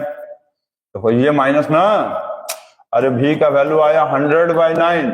अब यहाँ माइनस भी दिया हुआ है, माइनस में लेना है तो क्या लिखेंगे, -100/9। क्लियर, -100/9 और u का वैल्यू दिया है -25। u का वैल्यू -25 दिया है, फॉर्मूला में तो लेंगे ही ना माइनस, फॉर्मूला तो में तो माइनस लेके ही चलना ही पड़ेगा ना। अच्छा इसको सॉल्व किया जाए तो क्या आएगा, h2/2.5 इज इक्वल टू -100/9 और ये -2.5 जो दिया होगा था, इसका मतलब क्या होगा, -2.5 कहां जाएगा, यही ना रहेगा। देखो ऐसे, देखो ऐसे, -100/9 और ये हो गया -25। ठीक, ये पॉइंट हटाएंगे तो क्या होगा, ये पॉइंट हटाएंगे, यहां पर क्या है h2/2.5 है ना, देखो h2/2.5 है, ये पॉइंट हटाएंगे तो कहां जाएगा, 10 ऊपर। 2 पॉइंट हटा, मतलब 2.5 है तो पॉइंट हटा तो 10 ऊपर मल्टीप्लाई होगा। ठीक, ये 0 0 खत्म, ये 25 खत्म, ये माइनस माइनस भी प्लस हो गया। तो h2 is equal to 10/9 is equal to 1.11 centimetre. तो देखो h1 और h2 में इसका वैल्यू था 2.5 सेंटीमीटर और इसका वैल्यू आया 1.11 सेंटीमीटर। इसका मतलब h1 बड़ा है, तो इसका मतलब क्या होगा, अरे यदि ऑब्जेक्ट बड़ा है और इमेज छोटा बन रहा, ऑब्जेक्ट बड़ा है और इमेज छोटा बन रहा तो डिमिनिश्ड होगा। तो हम पहले ही बताए थे कि यदि भी बड़ा हो गया तो मैग्नीफाइड, यू बड़ा हो गया तो डिमिनिश्ड। उसी तरह से h1 और h2 में h1 यदि बड़ा है तो क्या होगा, डिमिनिश्ड, और h2 बड़ा होगा तो मैग्नीफाइड। ठीक, चलो उसके बाद देखते हैं, उसके बाद हम लोग देखें, हो गया। ये क्वेश्चन बहुत ज्यादा इंपॉर्टेंट था, इसको आप नोट करेंगे, ये बोर्ड में आया हुआ क्वेश्चन था। अभी तक हम 6-7 क्वेश्चन बता चुके हैं, जिसमें से 4 क्वेश्चन बोर्ड एग्जाम में आ चुका है। क्लियर है आपको, ये क्वेश्चन भी बोर्ड एग्जाम में आ चुका है, इसको आप नोट कर लेंगे और आगे नेक्स्ट क्वेश्चन देखेंगे। ठीक है, चलो वेरी गुड। अब हम लोग 7 नंबर देखते हैं। 7 नंबर क्वेश्चन क्या है, a convex mirror as used as a rear view. Rear view का मिरर का मतलब क्या होता है, रियर व्यू मिरर मतलब बताओ तो। रियर व्यू मिरर का मतलब होता है जो मिरर हम लोगों को अपने पीछे वाले व्हीकल्स को देखने के काम में आता है। जैसे हम लोग कार चला रहे, बाइक चला रहे, तो हम लोगों के सामने, ड्राइवर के सामने क्या होता है, सीट, वो ड्राइवर के आगे शीशा एक लगा रहता है, ड्राइवर जहां गाड़ी चलाता है उसके सामने एक शीशा लगा रहता है, ग्लास लगा रहता है, उसी मिरर में ग्लास शीशा जो लगा रहता है मिरर, उसी मिरर में हम लोग पीछे वाले का इमेज उसमें देखते हैं, ठीक है, ताकि हम लोग से कोई ओवरटेक ना कर पाए, रॉन्ग साइड से पास ना ले पाए, उसी मिरर को कहते हैं रियर व्यू मिरर। ठीक, in a car of radius of curvature दिया है 3 मीटर, रेडियस ऑफ कर्वेचर दिया है 3 मीटर। अब ये दिया है कि कॉन्वेक्स मिरर, तो कॉन्वेक्स मिरर का आप याद रखेंगे कि फोकल लेंथ भी प्लस होगा और रेडियस ऑफ कर्वेचर भी प्लस होगा। ठीक है, कॉन्वेक्स मिरर का फोकल लेंथ भी प्लस और रेडियस ऑफ कर्वेचर भी प्लस। अच्छा, फोकल लेंथ निकालने का फॉर्मूला क्या होता है? Radius of curvature by 2। Focal length निकालने का फॉर्मूला होता है radius of curvature divided by 2, तो 3/2 हो गया। चलो, फोकल लेंथ भी हो गया, तो ये फोकल लेंथ प्लस होगा। क्यों फोकल लेंथ? इसलिए प्लस होगा क्योंकि कॉन्वेक्स में प्लस होता है। ठीक, if the bus is located at a distance of 5 centimetre from the mirror, मतलब ये u का वैल्यू है, एक बस जो है 5 सेंटीमीटर दूर पे लोकेटेड है, तो u हमेशा माइनस होता था। ठीक, ऑब्जेक्ट क्या है इसमें? बस है। ये जो बस है वो दिखा रहा है कि ये ऑब्जेक्ट है। ठीक है, ये बस ही इसका ऑब्जेक्ट है। From this mirror find the position of the image. चलो, पोजीशन ऑफ द इमेज का मतलब तुमको v का वैल्यू निकालना है। सिंपल क्वेश्चन, मिरर फॉर्मूला लगा दीजिए, 1/v plus 1/u is equal to 1/f। तो हम लोगों को v नहीं दिया है, u का वैल्यू दिया है -5। u का वैल्यू कितना है? u का वैल्यू -5 और 1/f। 1/f का मतलब क्या होगा? देखो, f का वैल्यू है 3/2, तो 1/f का वैल्यू क्या होगा? उल्टा हो जाएगा। f का वैल्यू 3/2, तो 1/f का वैल्यू उल्टा 2/3। ठीक, तो 1/v प्लस माइनस माइनस 1/5। अब इसको ऊपर ले जाएंगे तो क्या होगा? 3/2। देखो, 1/2/3, इसको ऊपर ले जाएंगे तो उल्टा हो जाएगा 3/2, तो 1/v इज इक्वल टू 3/2। ये माइनस उधर गया तो प्लस हो गया। ठीक है ना, ये माइनस उधर गया प्लस हो गया। एलसीएम लेंगे अब 10, तो 5 3 15 और 2, तो 1/v इज इक्वल टू 17/10। ठीक है ना, 10 आएगा एलसीएम, 5 5 3 15 और ये 2 हो गया, तो v इज इक्वल टू 10/17। 10/17 को आप डिवाइड कर लेना, जो भी आएगा वही होगा। तो पोजीशन ऑफ द इमेज जो आ रहा है वो क्या आ रहा है? पोजीशन ऑफ द इमेज आ रहा है, पोजीशन ऑफ इमेज आ रहा है 10/17 centimetre behind the mirror, behind the mirror. ठीक है, प्लस में आया तो behind the mirror. Calculation check कर दे एक बार, कैलकुलेशन 3/2 तो 2/3 हो गया, यहाँ पर 1/f फिर ऊपर गया तो हो गया 3/2। एलसीएम लेंगे 3/2 और ये -5, 10 5 3 15 और ये हो गया 2 17। ठीक है, देखो 5 5 3 15 17, तो ये हो गया 10/17। क्लियर है? 10/17 सेंटीमीटर बिहाइंड द मिरर, इसको डिवाइड कर सकते हो। What is the nature of the image पूछा है, क्योंकि बिहाइंड द मिरर आया है, तो नेचर ऑफ इमेज कैसा होगा बताओ? नेचर ऑफ इमेज कैसा होगा? नेचर ऑफ इमेज होगा वर्चुअल, और वर्चुअल होता है तो क्या होता है? Virtual and erect. Virtual and erect कह लो, या तो इसको अपराइट भी कर सकते हो, अपराइट भी कर सकते हो। ठीक है, इस चीज को चाहो तो तुम अपराइट भी कर सकते हो। वर्चुअल यदि होगा तो अपराइट होगा, मतलब सीधा होगा, मुंडी ऊपर पैर नीचे। अच्छा, लैटरली इन्वर्टेड भी होता है, लैटरली इन्वर्टेड। जहां भी आपको दिख जाए वर्चुअल इमेज, जहां भी आपको वर्चुअल इमेज दिख जाए तो वर्चुअल इमेज हमेशा इरेक्ट होगा, जिसका मतलब अपराइट होता है, मतलब मुंडी ऊपर पैर नीचे, और लैटरली इन्वर्टेड भी होता है। ठीक है, तो बिहाइंड से ही पता चलता है, बिहाइंड का मतलब वर्चुअल और इन फ्रंट का मतलब रियल इमेज। हो गया? चलो ठीक है, नोट कर लिए? समझ गए? जो बच्चे नहीं नोट कर पा रहे हैं कोई बात नहीं, वीडियो अपलोड होगा तब आप इसको नोट कर लीजिएगा। अभी आप इसको समझने की कोशिश कीजिए। समझ में आ गया? चलो वेरी गुड। नेक्स्ट क्वेश्चन देखा जाए हम लोग। नेक्स्ट क्वेश्चन क्या दिया है? A 6 centimetre tall object is placed. Tall object मतलब ऑब्जेक्ट का हाइट दिया है 6 सेंटीमीटर। ठीक है, तो ऑब्जेक्ट का हाइट प्लस में होता है। Is placed perpendicular to the principal axis of a convex lens. अच्छा, ये कॉन्वेक्स लेंस दे दिया है, तो इसको तुम मिरर बना लो। कॉन्वेक्स मिरर, अभी लेंस तो पढ़े नहीं हो, कॉन्वेक्स मिरर बना लो। चलो, convex mirror of focal length दिया है 25 centimetre. Convex mirror of focal length 25 centimetre, focal length दिया हुआ है प्लस 25 सेंटीमीटर हो जाएगा। ठीक है, कॉन्वेक्स का मतलब क्या होता है? कॉन्वेक्स का मतलब फोकल लेंथ प्लस होता है। ठीक, the distance of the object from the, इसको भी लेंस को तुम मिरर बना लो। चलो ठीक, इसको भी बना लो मिरर। अभी मिरर वाला ही क्वेश्चन तुम लोग पढ़ रहे हो। और the distance of the object from the mirror is, you का वैल्यू दिया है -40। ये u का वैल्यू दिया है, u का वैल्यू, तो u हमेशा माइनस होता है, तो माइनस लिख दिए। चलो मिरर फॉर्मूला लगाओ, तो देखो क्या क्या आता है। मिरर फॉर्मूला लगाओ, पोजीशन, साइज, नेचर, यही सब पूछता है। तीन ही चीज देखो पूछता है कोई भी क्वेश्चन में। तुमसे पूछेगा नेचर, पूछ लेगा पोजीशन और पूछ लेगा साइज। तो नेचर पोजीशन तो तुम भी से ही बता दोगे, भी से ही बता दोगे नेचर पोजीशन, भी से ही तुम नेचर और पोजीशन बता दोगे। क्लियर है ना?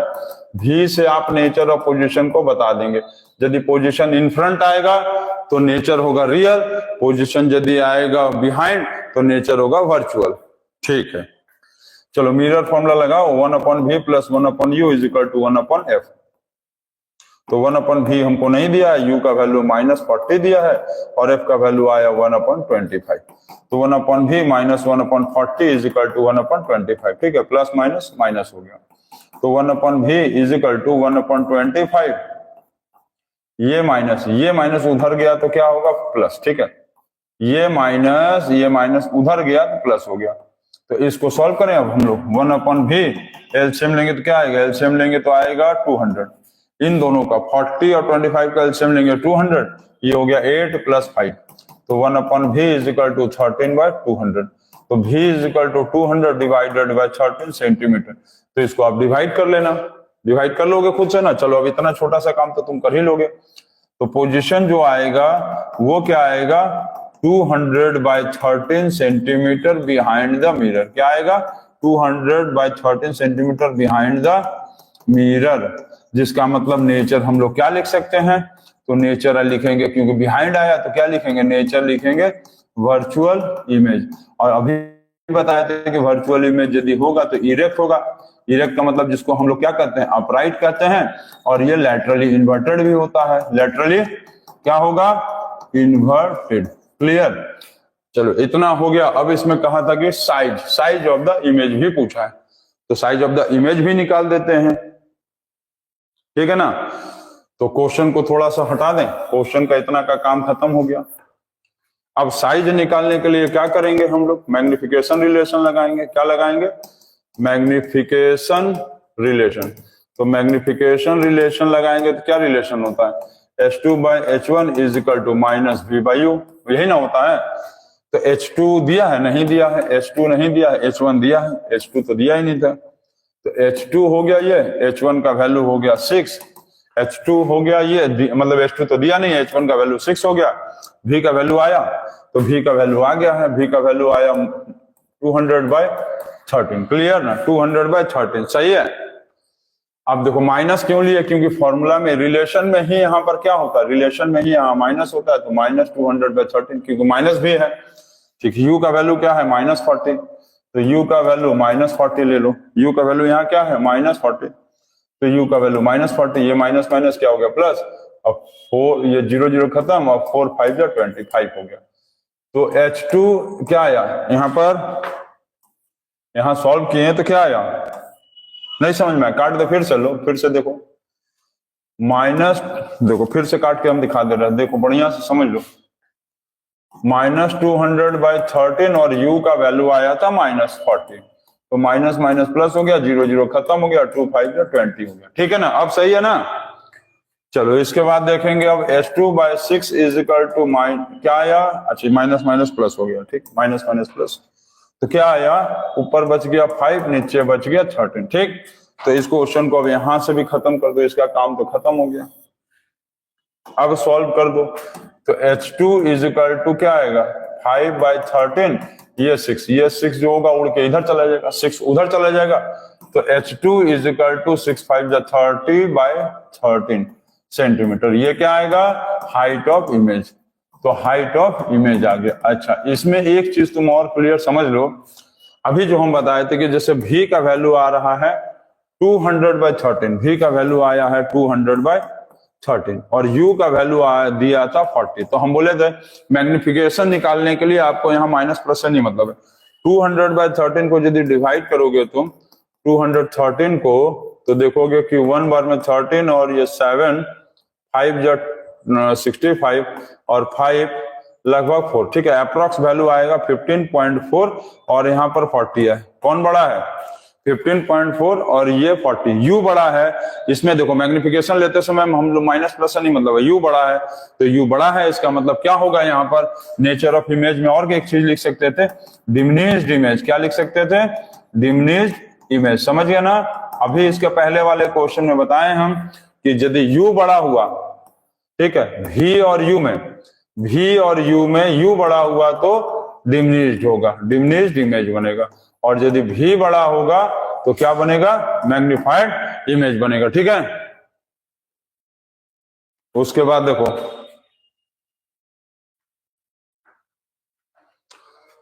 हो गया। चलो उसके बाद नेक्स्ट क्वेश्चन देखो, क्वेश्चन नंबर 9। क्वेश्चन नंबर 9 क्या दिया है? क्वेश्चन नंबर 9 दिया है, name the type of the mirrors use in the following situations. Name the type of the mirrors use in the following situations. तो ये भी एक बोर्ड में आया हुआ क्वेश्चन है, इसको इसीलिए हम बता भी दे रहे हैं, एकदम इजी क्वेश्चन है, इसको अच्छे से समझ लो। बोर्ड में आया हुआ क्वेश्चन है, ठीक है। हेडलाइट ऑफ द कार, इसमें आपको बताना है कौन सा मिरर यूज होता है और कहां पर यूज होता है, ये बताना है, और क्यों यूज होता है ना। Support your answer with the reason, आपको आंसर जो बताना है रीजन के साथ। तो हेड और लाइट ऑफ द कार में कौन सा मिरर यूज होता है? Concave mirror. क्यों? क्योंकि कॉनकेव मिरर का रीजन क्या कारण होता है कि अलग अलग जगह से लाकर एक जगह फोकस करता है, ठीक है। तो क्या लिखेंगे? Because it collects different ray of lights and focus at one point, ठीक। डिफरेंट क्या लिखेंगे?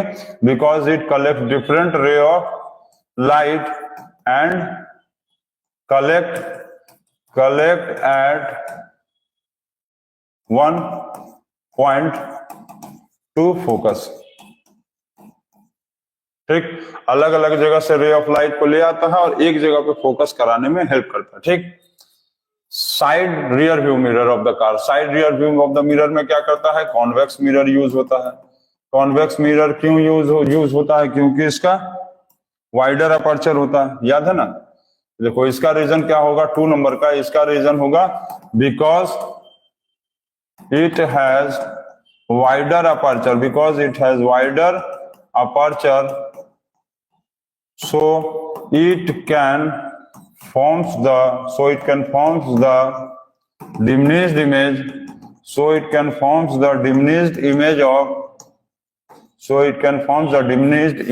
of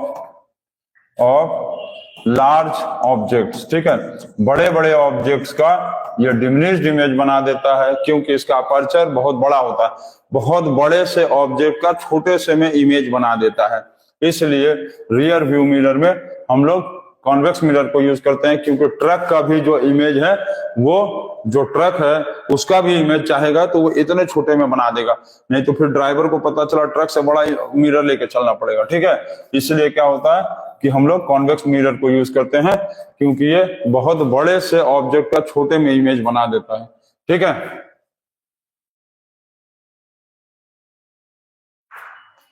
सोलर फर्नेस में क्या कौन सा यूज होता है? सोलर फर्नेस में यूज होता है कॉनकेव मिरर, ठीक है। सोलर फर्नेस में यूज होता है कॉनकेव मिरर। क्यों? इसका रीजन क्या है? तो इसका भी रीजन यही सेम रीजन है, same as reason of first वाला ही सेम रीजन। क्यों?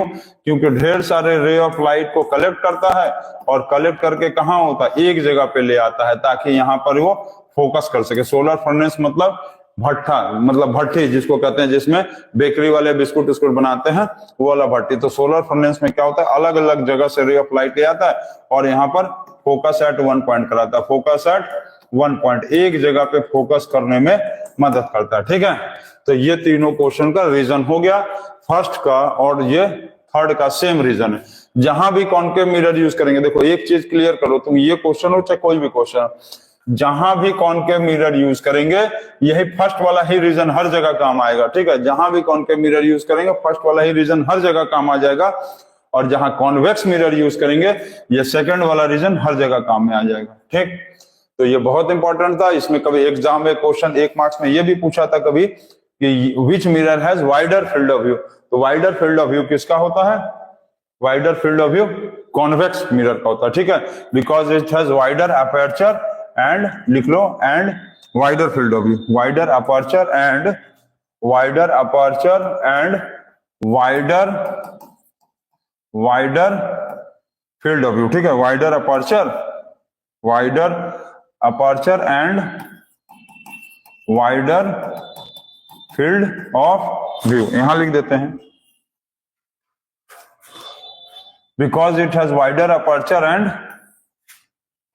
And wider field view. ठीक है, wider field view, so it can form the diminished image of the large object. ठीक है, क्लियर, याद रखना, देखो पढ़ देना, because it has wider aperture and wider field view so it can form the diminished image of the large object. Note करो इसको।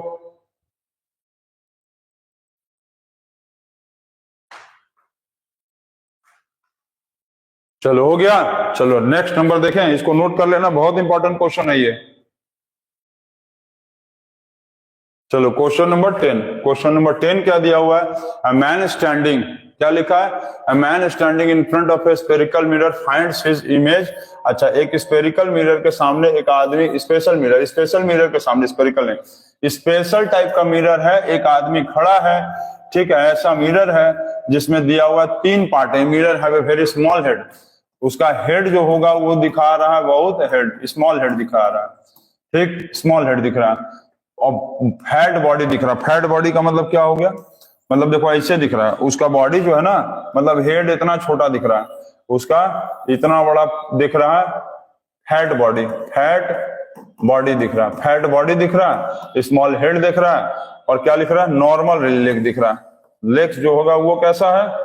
ये लेग्स जो है नॉर्मल लेग्स दे रहा है। अब ये बताना है आपको कि कौन कौन सा मिरर था, तो बहुत इजी था, आपको हम बताए हैं पहले भी कि यदि छोटा इमेज बनाएगा, डिमिनिश्ड इमेज बनाएगा, तो इसका मतलब क्या होता है? कॉन्वेक्स मिरर, जिसको हम लोग और क्या बोलते हैं? Diverging mirror. क्या बोलते हैं? Diverging mirror. ठीक है, क्लियर। बड़ा इमेज यदि बना रहा, उसका पेड़ बहुत बड़ा दिख रहा है, तो इसका मतलब क्या होगा? Concave mirror. ठीक, कॉनकेव मिरर।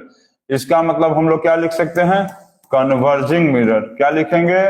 कन्वर्जिंग मिरर लिख सकते हैं। चलो क्लियर है। अब उसके बाद नॉर्मल लेग्स दिख रहा है। नॉर्मल लेग्स का मतलब है कि जैसा था वैसा ही दिख रहा है, तो ये कौन सा बनाता है? Plane mirror. समझ गए? बड़ा इमेज, बड़ा स्पेलिंग। देखो फैट यदि दिखेगा, बहुत बड़ा दिखेगा, फैट मतलब तुम समझ लो बिग साइज दिखेगा। यदि बिग साइज दिखा, जिसको हम लोग मैग्नीफाइड भी कहते हैं, बिग साइज दिखा, मैग्नीफाइड दिखा, या लार्ज दिखा, तो इसका मतलब क्या होता है? कॉनकेव। इसका मतलब कॉनकेव मिरर। ठीक है, कॉनकेव मिरर। क्लियर। अच्छा, यदि मान लो स्मॉल साइज दिख गया, डिमिनिश्ड दिख गया, और जिसको हम लोग कहते हैं स्मॉल दिख गया, डिमिनिश्ड दिख गया, स्मॉल दिख गया, तो इसको क्या कहेंगे हम लोग? Convex mirror. क्या कहेंगे? Convex mirror. ठीक है, और इसको हम लोग क्या कहते हैं? कन्वर्जिंग कहते हैं, और इसको क्या कहते थे? डाइवर्जिंग। ये सारी चीजों को एकदम दिमाग में बैठा लो, नहीं तो फिर लाइट चैप्टर में बहुत सारा प्रॉब्लम होने वाला है। ठीक है, तो ये आप दिमाग में बैठा लो पहला ये सब चीज। ठीक है, क्लियर। अच्छा, यदि सेम साइज का दिख गया, सेम साइज का यदि दिख गया, इसका मतलब वो कौन सा होगा? प्लेन मिरर होगा। तो एग्जाम में ये क्वेश्चन भी आया हुआ है, इसीलिए आपसे हम ये बनवाएं। एग्जाम में ये क्वेश्चन आया हुआ है। ठीक है, सेम साइज प्लेन मिरर। अच्छा, इन दोनों में तुम डिफरेंस यदि देखोगे ना, तो देखो 1 2 3 4 5 6 7 अल्फाबेट्स है। 1 2 3 4 5 6। तो जिसका स्पेलिंग छोटा होगा वो छोटा इमेज बनाएगा, जिसका स्पेलिंग बड़ा होगा वो बड़ा इमेज बनाएगा। क्लियर, बिल्कुल समझ गए। चलो वेरी गुड। और ये आप लोगों का न्यूमेरिकल्स का आज खत्म हो गया। कॉनकेव मिरर और कॉन्वेक्स मिरर का टॉपिक खत्म। अब आपको पढ़ना है लेंस। तो आज जब इवनिंग में क्लासेस चलेंगे ठीक है। इवनिंग में जब क्लासेस चलेंगे, इवनिंग क्लासेस अब चलेगा, आज जितने बजे बोला गया है आप लोग को टाइम नोट कर लेना चाहिए। इवनिंग क्लासेस जब चलेगा तो आज अब टॉपिक पढ़ाया जाएगा लेंस, लाइट चैप्टर में लेंस टॉपिक पढ़ाया जाएगा, और मैथ में पढ़ाया जाएगा स्टैटिस्टिक्स। टॉपिक 1 हम बता चुके हैं, स्टैटिस्टिक्स का आज दूसरा टॉपिक पढ़ाया जाएगा। ठीक है, तब तक नोट्स बना लो, पढ़ लो, कंप्लीट कर लो। जो टॉपिक छूट गया था, टॉपिक 1 2 3 4, ये शायद टॉपिक 6 होगा। आज जो पढ़ाए हैं हम, ये उम्मीद है हमको, ये देख लेना, आप लोग चेक कर लेना, ये टॉपिक नंबर 6 था। ठीक, ये टॉपिक नंबर 6 था। अब आज जब शाम में पढ़ाया जाएगा, लेंस पढ़ाया जाएगा, तो वो रहेगा टॉपिक नंबर 7। तो लाइट चैप्टर थोड़ा लेंदी चैप्टर है। फिजिक्स में लाइट, इलेक्ट्रिसिटी, ये सब चैप्टर्स लेंदी, और केमिस्ट्री में हाइड्रोकार्बन चैप्टर्स। तो हाइड्रोकार्बन चैप्टर्स भी लाइट के बाद पढ़ाया जाएगा, तो आप लोग अच्छे से तैयार कर लो। और जो बच्चे नए हैं चैनल्स पे, वो अपना प्लेलिस्ट में जाकर बाकी पुराने जितने भी टॉपिक्स हैं जो आपको जरूरत है उसको निकालिए, पढ़िए और नोट्स जरूर बनाइए। बिना नोट्स बनाए आप पढ़ेंगे, आपका देखिए कुछ होना नहीं है। आप सिर्फ इसको कहानी की तरह सुनेंगे और चले जाएंगे। तो चैनल अच्छा लग रहा होगा तो सब्सक्राइब भी कर दीजिएगा। तो देखना है laws of refraction topic, laws of refraction. Laws of refraction क्या होता है उसको देखो। अब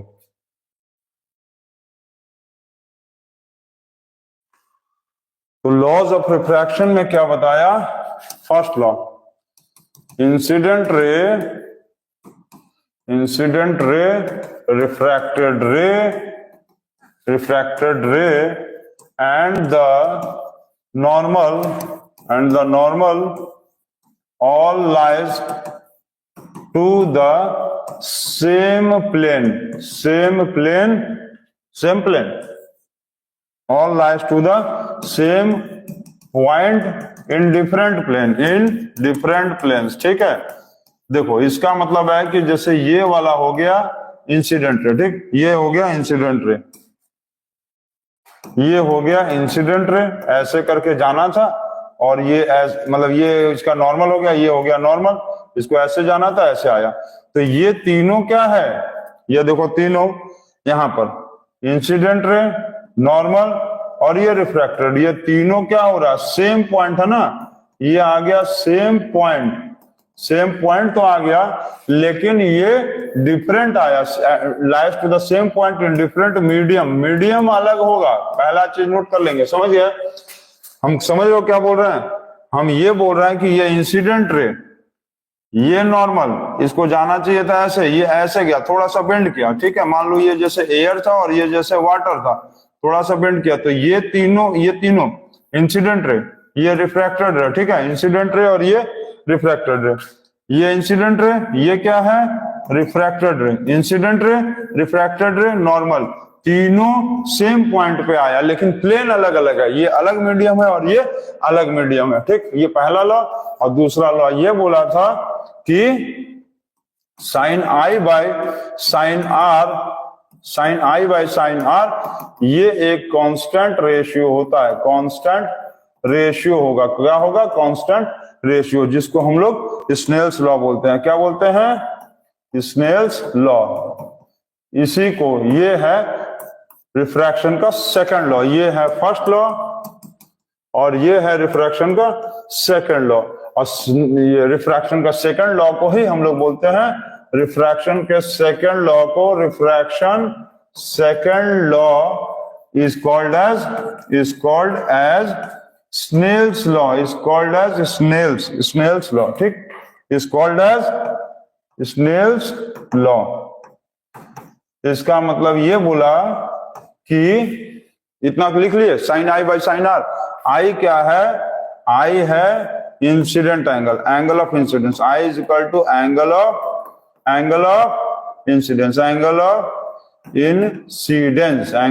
इंसिडेंस, और आर क्या है? Angle of refraction. ठीक, क्लियर? अच्छा, अब ये क्या बोला कि साइन क्या है? तो साइन एक ट्रिग्नोमेट्रिक रेशियो होता है। आप लोगों को पता होगा कि साइन जो है वो एक ट्रिग्नोमेट्रिक रेशियो होता है। ट्रिग्नोमेट्रिक रेशियो है, पता है ना आपको? ट्रिग्नोमेट्रिक रेशियो है साइन जो है, एक ट्रिग्नोमेट्रिक क्या है? ट्रिग्नोमेट्रिक रेशियो होता है। ठीक, इतना आप लोग समझ गए। अब इसको देखो, इसमें क्या बताना चाह रहा है कि तुम इस तरह से ले लो, जैसे कि मान लो ये वाला क्या है, ये वाला प्लेन है, ठीक। अब यहां पर तुम इस वाले और इस मार्कर को ऐसे करके ले लो। देखो देखो यहां पर ध्यान दो, ये वाला स्टाइलर ये स्टाइलर ऐसे पकड़े हैं, ठीक। अब तुम इसको नीचे करोगे तो ये ऊपर जाएगा, समझे। पहले ऐसे तुम इसको क्या किए, अब देखो ऐसे ये, ठीक। अब तुम क्या करोगे, इसको नीचे किए तो ये ऊपर गया, ऊपर बना लिया एंगल। तुम इसको एंगल इधर ले गए तो ये भी क्या किया, थोड़ा सा इधर आ गया। तो ये जो है इसी तरह से घूमता रहता है और ये कांस्टेंट वैल्यू होता है, इसी को स्नेल्स लॉ कहते थे। फिर से अच्छे से समझ लो, फिर से समझ लो। जैसे देखो ये आया, ये इसका नॉर्मल, इसको ऐसे जाना चाहिए था, ये ऐसे गया, ठीक। यहां पर एंगल बना 60 डिग्री और यहां पर एंगल बन गया 40 डिग्री।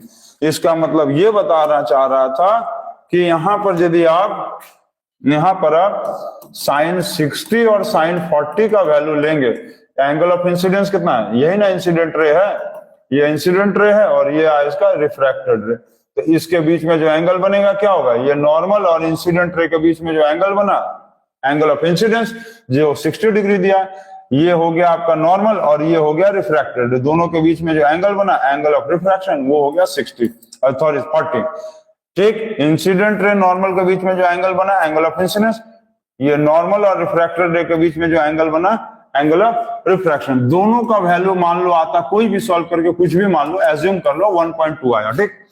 अब क्या करोगे तुम, यदि अब हम लोग इस एंगल को घुमा के यहां ले आओ, इंसिडेंट रे ऐसे आ गया तो रिफ्रैक्टेड रे मान लो ऐसे चल रहा है, ये बन गया 70 डिग्री और मान लो ये बन गया 50 डिग्री। इसका मतलब ये बोला है कि यदि आप इस तरह से करेंगे और ये आएंगे 70 डिग्री और फिर लेंगे साइन 50 डिग्री, तो अब भी वैल्यू 1.2 ही आएगा। अब आप दूसरा यदि कोई एक एंगल ले लेंगे, मान लो इसको छोटा कर दो, इसको छोटा करके तुम यहाँ पर 20 डिग्री ले लिए तो ये और छोटा हो गया 15 डिग्री आएगा, 15 डिग्री आया, ठीक है। इंसिडेंट रे मान लो 20 डिग्री हो गया तो रिफ्रैक्टेड रे 15 डिग्री हो गया।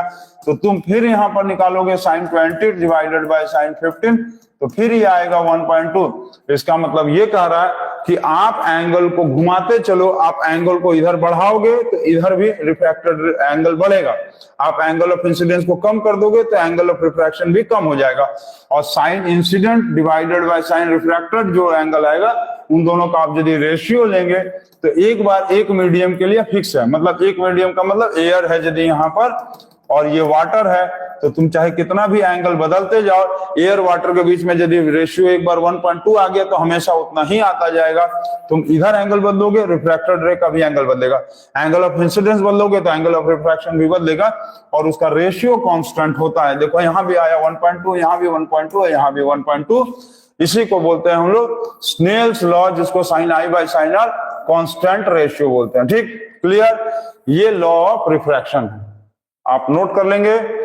समझ गए आप अच्छे से। पहला लॉ क्या था, पहला लॉ ये बोला कि यदि ये इंसिडेंट रे है, ये यदि इंसिडेंट रे है और ये यदि रिफ्रैक्टेड है, तो तीनों, ये इंसिडेंट रे, ये रिफ्रैक्टेड और नॉर्मल, ठीक है। क्लियर, ये इंसिडेंट, ये रिफ्रैक्टेड और ये नॉर्मल, तीनों जो है ये तीनों सेम पॉइंट, देखो इंसिडेंट रे, रिफ्रैक्टेड रे, नॉर्मल, तीनों सेम पॉइंट पे और अलग अलग मीडियम में लाई करेगा। ये अलग मीडियम है और ये अलग मीडियम, इंसिडेंट रे एयर में है, रिफ्रैक्टेड रे वाटर में है, तो तीनों सेम पॉइंट पे तो होगा, सेम पॉइंट पे होगा, लेकिन मीडियम अलग होगा। और दूसरा बताया कि sine i by sine r ये कांस्टेंट रेशियो आएगा, जैसे हम अभी बना के दिखाएं आपको।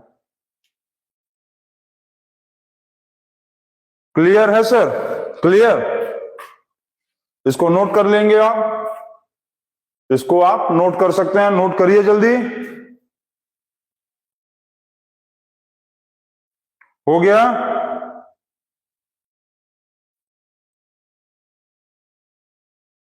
चलिए इसको नोट करेंगे। अब इसके बाद आप देखिए रिफ्रैक्टिव इंडेक्स,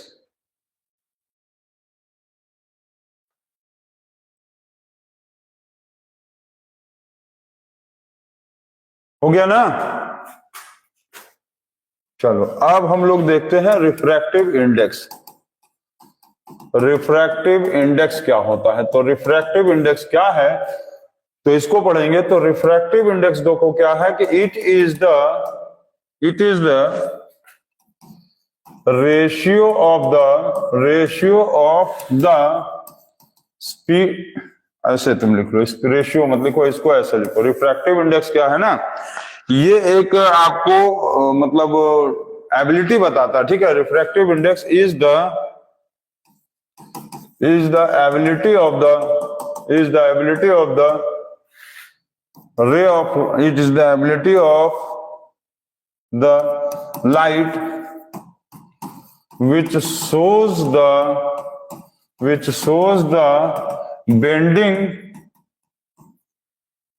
एबिलिटी को तुम प्रॉपर्टी लिख लो सबसे बढ़िया। It is the property of the light, ठीक है, property of the light which shows the bending ability of the light ray which when passes from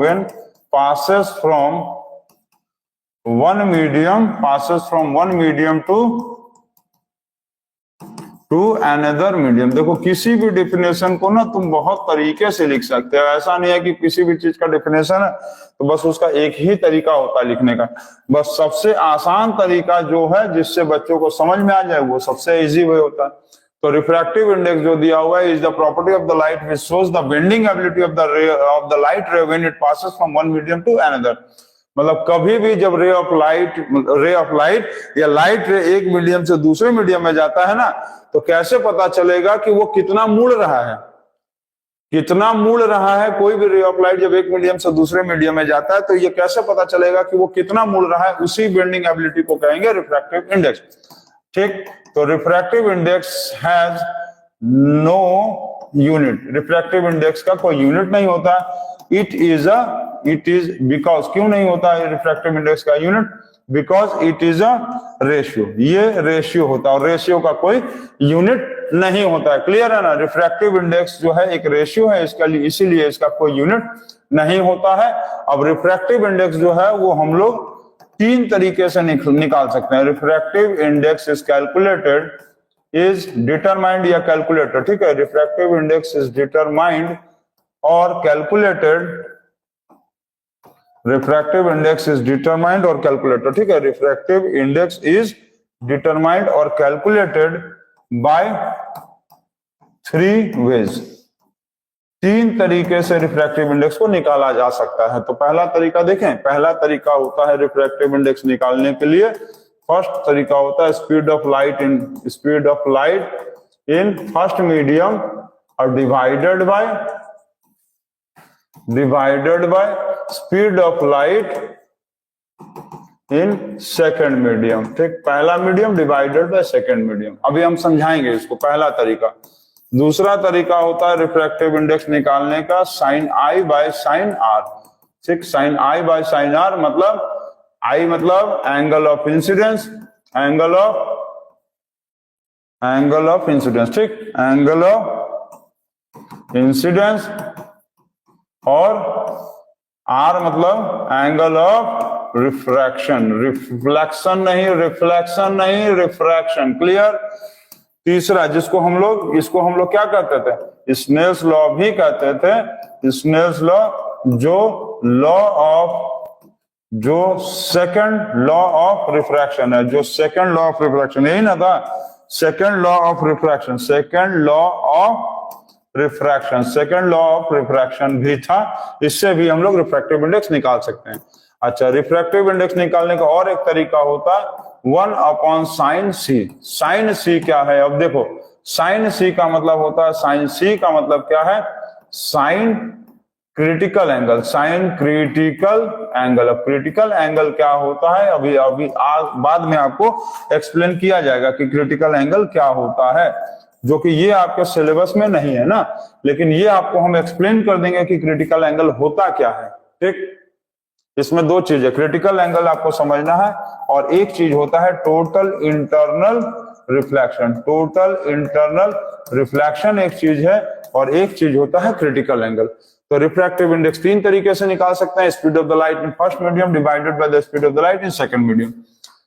refractive index is equal to दूसरा तरीका sine i by sine r, i मतलब angle of incidence, r मतलब angle of refraction, जिसको हम लोग Snell's law second law of refraction भी बोलते हैं। और तीसरा तरीका है वो refractive index is equal to 1/sin c। sin c का मतलब होता है साइन क्रिटिकल एंगल। इसके लिए आपको टोटल इंटरनल रिफ्लेक्शन समझना पड़ेगा, ये आपको सिलेबस में है नहीं, हम आपको समझा देंगे। क्लियर है? इतना नोट कर लीजिए आप।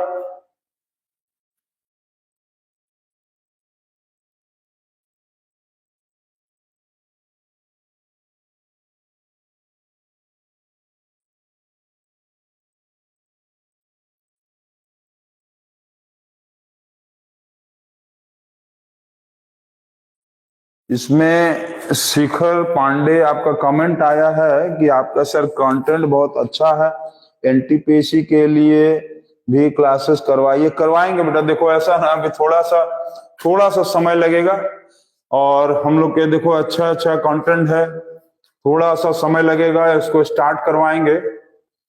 बस 10 क्लास का 15-20 दिन, 1 महीना और है, चीजें सब कंप्लीट हो जाए, पूरा कंटेंट भर दिया जाए 9-10 का। क्योंकि देखो कोई भी कंपटीशन, एक चीज देखो, कोई भी कंपटीशन का तैयारी करवाने के लिए आपको 9-10 का कंटेंट बहुत तगड़ा होना चाहिए। तो इसीलिए पहले हम लोग जो है स्कूल के चैनल्स पे पूरा 9-10 का कंटेंट भर दे रहे हैं, ताकि किसी भी बच्चे को किसी भी यदि कंपटीशन एग्जाम्स की प्रिपरेशन कराया जाए तो वो अपना बेसिक्स 9-10 का उसमें से क्लियर करा ले, ताकि उसको आगे चीजों को पढ़ाया जा सके। ठीक है, तो आप निश्चिंत रहिए, बिल्कुल स्टार्ट होगा। और आप लोगों का बिल्कुल अप्रैल में आपका क्लासेस, अप्रैल में एग्जाम एनटीपीसी का, उसके पहले स्टार्ट करा दिया जाएगा, बहुत पहले स्टार्ट किया जाएगा, कोशिश करेगा दिसंबर में स्टार्ट कराने का। ठीक है, आपको हमारा कंटेंट अच्छा लगा, ये सबसे बड़ी बात है। आपका थैंक्स कि कम से कम आपको कंटेंट हम लोगों का बहुत अच्छा लगा।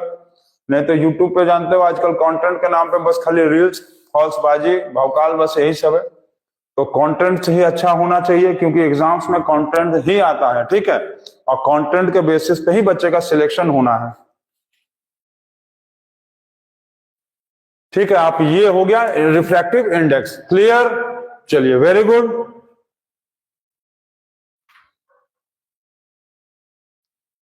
हो गया ये। चलो अब इसके बाद हम लोग देखते हैं रिफ्रैक्टिव इंडेक्स से एक आध क्वेश्चन बनवाया जाए। चलो अच्छा, पहले रिफ्रैक्टिव इंडेक्स में आप ये समझ लो कि रिफ्रैक्टिव इंडेक्स जो है ना, एक तो रिफ्रैक्टिव इंडेक्स है ही है, एक होता है absolute refractive index. Absolute refractive index एक चीज होता है, एक होता है एक चीज एब्सोल्यूट रिफ्रैक्टिव इंडेक्स। देखो एब्सोल्यूट रिफ्रैक्टिव इंडेक्स कब लेंगे, ये चीज समझ लो। एब्सोल्यूट रिफ्रैक्टिव इंडेक्स तब लेंगे जब हम लोग किसी भी चीज में, कोई भी, जहां पर वन ऑफ द मीडियम जो है वो स्पेस होगा, वैक्यूम हो, वन ऑफ द मीडियम जो होगा वो स्पेस, वैक्यूम और एयर होना चाहिए। मतलब कि यदि कोई भी चीज वाटर है और मान लो एयर है, ठीक, कोई भी चीज मान लो एयर है, ग्लास है, कोई भी चीज जैसे मान लो एयर है, डायमंड है, ठीक है, एयर है, डायमंड है, कोई भी चीज मान लो दिया हुआ है डायमंड है और ग्लास है, तो ये वाला कंडीशन, ये वाला कंडीशन और ये वाला कंडीशन तो एब्सोल्यूट रिफ्रैक्टिव इंडेक्स कहलाएगा, क्योंकि दोनों में कहीं ना कहीं जो लाइट है ना, कहीं ना कहीं जो लाइट है वो वाटर से होते हुए एयर में आ रहा है, कहीं ना कहीं वाटर से होते हुए एयर में आ रहा है, एयर से होते हुए ग्लास में आ रहा है, एयर से होते हुए डायमंड में आ रहा है, या डायमंड से होते हुए एयर में जाएगा, एयर से होते हुए वाटर में गया, ग्लास में होते हुए एयर में जा रहा है। ये वाले सारे कंडीशंस में हम लोग एब्सोल्यूट रिफ्रैक्टिव इंडेक्स कहेंगे। लेकिन यहां पर देखो, यहां पर एयर का नामो निशान नहीं है, यहां पर एयर है ही नहीं, यहां पर एयर नहीं है। इसका मतलब ये सिर्फ क्या कहलाएगा, रिफ्रैक्टिव इंडेक्स कहलाएगा। ये सिर्फ क्या कहलाएगा, रिफ्रैक्टिव इंडेक्स कहलाएगा। और ये वाटर से एयर में जाए, चाहे एयर से वाटर में जाए, एयर से ग्लास या ग्लास से एयर, एयर से डायमंड या डायमंड से एयर, इन तीनों कंडीशन में यदि कोई भी रे ऑफ लाइट यदि दोनों में से दो मीडियम होता है ना, एक ऊपर एक नीचे या 2, 3, 4 जितना भी होगा, उसमें एक यदि आ गया एयर, ठीक, ऊपर नीचे में दोनों में से कोई एक एयर आ गया, तो उसको कहेंगे एब्सोल्यूट रिफ्रैक्टिव इंडेक्स। एयर आ जाए या तो स्पेस वैक्यूम यदि रहेगा, ठीक है। एयर मतलब हम लोग देखो न्यूमेरिकल बनाते समय वैक्यूम में जो स्पीड ऑफ लाइट होता है 3 × 10⁸ मीटर पर सेकंड होता है, और एयर में होता है 2.98 × 10⁸ मीटर पर सेकंड। एयर में थोड़ा सा स्पीड ऑफ लाइट कम होता है क्योंकि एयर में डस्ट पार्टिकल्स होता है, इसीलिए जिसके कारण स्पीड ऑफ लाइट थोड़ा सा कम हो जाता है। और वैक्यूम में कुछ भी नहीं होता है, वैक्यूम में तो डस्ट पार्टिकल्स होता ही है, जिसके कारण इसमें लाइट का स्पीड थोड़ा ज्यादा हो जाता है, ठीक। तो हम लोग न्यूमेरिकल बनाते समय वैक्यूम मतलब एयर ही लेके चलते हैं, वैक्यूम और एयर को सेम लेके चलते हैं। तो जहां भी दोनों मीडियम में से कहीं एक मीडियम एयर आएगा तो एब्सोल्यूट रिफ्रैक्टिव इंडेक्स कहलाएगा वो, और दोनों में से कोई भी मीडियम यदि एयर ना होगा, नहीं होगा, तो उसको हम लोग कहेंगे सिर्फ ओनली रिफ्रैक्टिव इंडेक्स, ठीक। और दोनों में से चाहे एब्सोल्यूट रिफ्रैक्टिव इंडेक्स हो और चाहे रिफ्रैक्टिव इंडेक्स हो, दोनों का कोई का यूनिट नहीं होता, क्योंकि रिफ्रैक्टिव इंडेक्स एक रेशियो है, ठीक। आप लोग इतना पढ़िए। 5 मिनट का भी हम खाली ब्रेक ले रहे हैं, आपको कहीं मत जाइएगा, 5 मिनट का सिर्फ हम ब्रेक ले रहे हैं। अब आप लोगों को फिर इसके बाद हम रिफ्रैक्टिव इंडेक्स से न्यूमेरिकल बना रहे हैं, ठीक। तो 5 मिनट्स का खाली ब्रेक ले रहे हैं, अभी फिर वापस आ रहे हैं और आप लोगों को अभी तुरंत फिर रिफ्रैक्टिव इंडेक्स से रिलेटेड न्यूमेरिकल्स भी बनवाएंगे हम लोग, ठीक है।